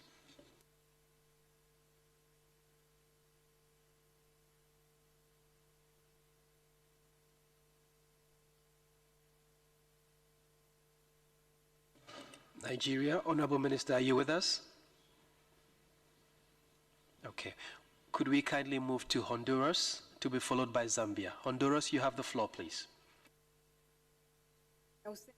En mi condición de secretaria de la Salud de la República de Honduras, mi país se complace en participar en la 73ª Asamblea Mundial de la Salud, una asamblea fuera de serie sin duda alguna, que se ha llevado a cabo en tiempos en los que la solidaridad y la cooperación entre los países son más necesarios e indispensables que nunca. And indispensable than Hoy nos ever. enfrentamos Today a we are desafíos sin facing unprecedented precedentes. El challenges, reto más grande es disminuir el including impacto en la the salud need y en to la vida de las personas diminish y the a la vez impact disminuir los daños on health colaterales and sobre lives nuestra of economía people, y en los as well sectores más as vulnerables. to reduce the collateral medida que la damage on our pandemia se economies propaga and por the los most vulnerable países, sectors. es imperativo So estrechar that los this lazos de pandemic cooperación y solidaridad, can be incluyendo los contained, we países must que han desarrollado strengthen our acciones cooperation and exitosas, solidarity, como China, including Taiwán, to countries que se ha that have convertido en un modelo para had muchos success, Estados such as miembros. China, Taiwan, No which has dudamos que al become a incluirlos model como for socios, member la states. OMS y los Estados miembros We have nos no doubt beneficiamos that by including enormemente de them su as experiencia. partners, the WHO Honduras and member states will reconoce el liderazgo benefit excepcional enormously de la from their Organización experience. Mundial de la Honduras Salud recognizes the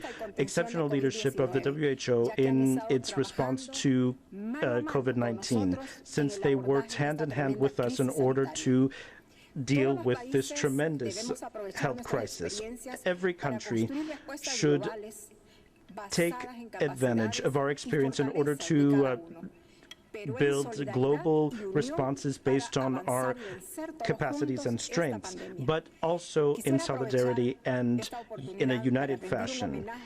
I would like to take this opportunity in order to pay tribute to health workers in Honduras and throughout the world who dedicate their lives to caring for their populations. They deserve for us to focus our efforts on continuing providing the conditions in order to ensure they are protected. And this is why we need the solidarity of all countries and industry in general. Thank you. Thank you very much. May we now invite the Minister of Health for Zambia to be followed by Cuba. Zambia, you have the floor.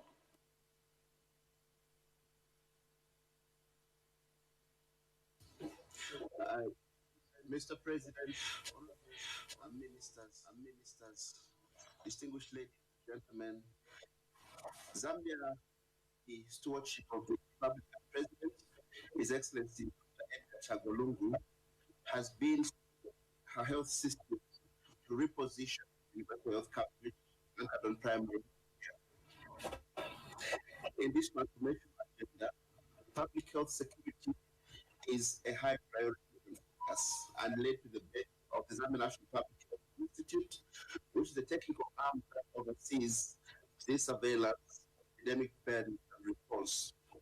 In response to the COVID-19 outbreak, Zambia activated the Public Health Emergency Center and set up the incident management system.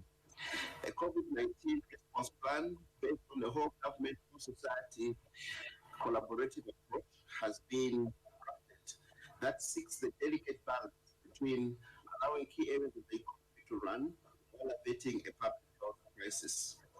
The response focuses on surveillance, case detection, case management, diagnosis, infection prevention and control, human capital enhancement, and risk communication and engagement. At this effect, Zambia has recorded 761 cases of COVID-19 with 7 related deaths and 192 recoveries. Zambia calls for perpetuated solidarity and unity of purpose. Let the world use resources to enhance the expansion of laboratory testing platforms, full procurement for PPEs, and invest in research for vaccines. Zambia appreciates the role World Health Organization has played and the leadership of Dr. Tedros in pitching universal coverage and health emergencies at the apex of the global health agenda. We further thank all the health workers globally that have battled COVID-19 at the front line and pay our respect to all those who paid the ultimate price.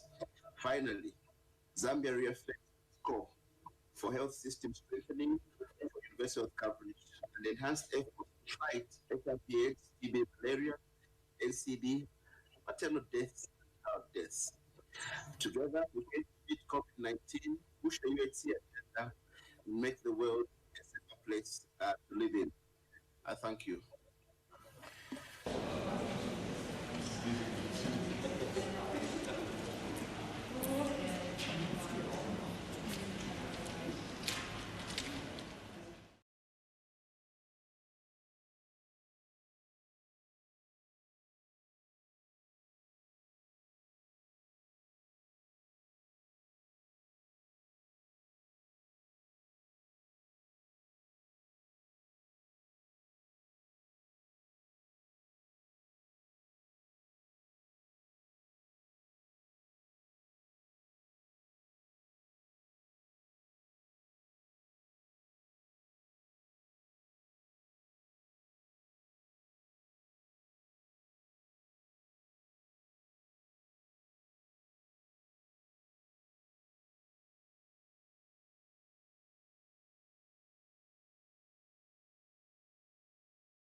Regarding their effective and exemplary response. WHO barred Taiwan from participation in 2016, just a few months after Taiwan's free and fair elections. The health of 23 million Taiwanese people should never be sacrificed to send a political message. Although we are all focused on the immediate response, we need a more effective WHO right now to help win this fight and demonstrate to our citizens that we are working to prevent such catastrophes in the future.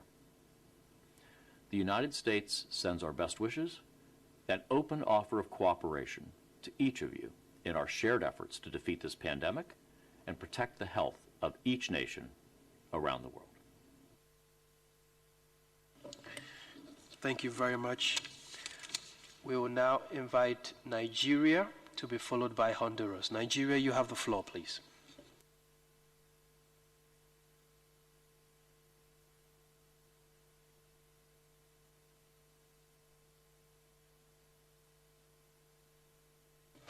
Nigeria, Honorable Minister, are you with us? Okay. Could we kindly move to Honduras to be followed by Zambia? Honduras, you have the floor, please. En mi condición de secretaria de la Salud de la República de Honduras, mi país se complace en participar en la 73ª Asamblea Mundial de la Salud, una asamblea fuera de serie sin duda alguna que se ha llevado a cabo en tiempos en los que la solidaridad y la cooperación entre los países son más necesarios e indispensables que nunca. Indispensable than Hoy nos ever. enfrentamos Today a we are desafíos facing sin unprecedented precedentes. challenges, El reto más grande es including disminuir el impacto en la the salud need y en to la vida de las personas diminish the y a la vez impact disminuir los daños on health colaterales and sobre lives nuestra of economía people y en los as well sectores más as vulnerables. to reduce the A collateral medida que la damage on our pandemia economies and the most vulnerable sectors. So that this pandemic can be contained, we must strengthen our cooperation and solidarity, including to countries that have had success, such as China, Taiwan, which has become a model for member states. We have no doubt that by including them as partners, the WHO and member states will benefit enormously from their experience. Honduras recognizes the exceptional leadership of the WHO in its response to COVID-19, since they worked hand in hand with us in order to deal with this tremendous health crisis. Every country should take advantage of our experience in order to build global responses based on our capacities and strengths, but also in solidarity and in a united fashion. I would like to take this opportunity in order to pay tribute to health workers in Honduras and throughout the world who dedicate their lives to caring for their populations. They deserve for us to focus our efforts on continuing providing the conditions in order to ensure they are protected. And this is why we need the solidarity of all countries and industry in general. Thank you. Thank you very much. May we now invite the Minister of Health for Zambia to be followed by Cuba. Zambia, you have the floor.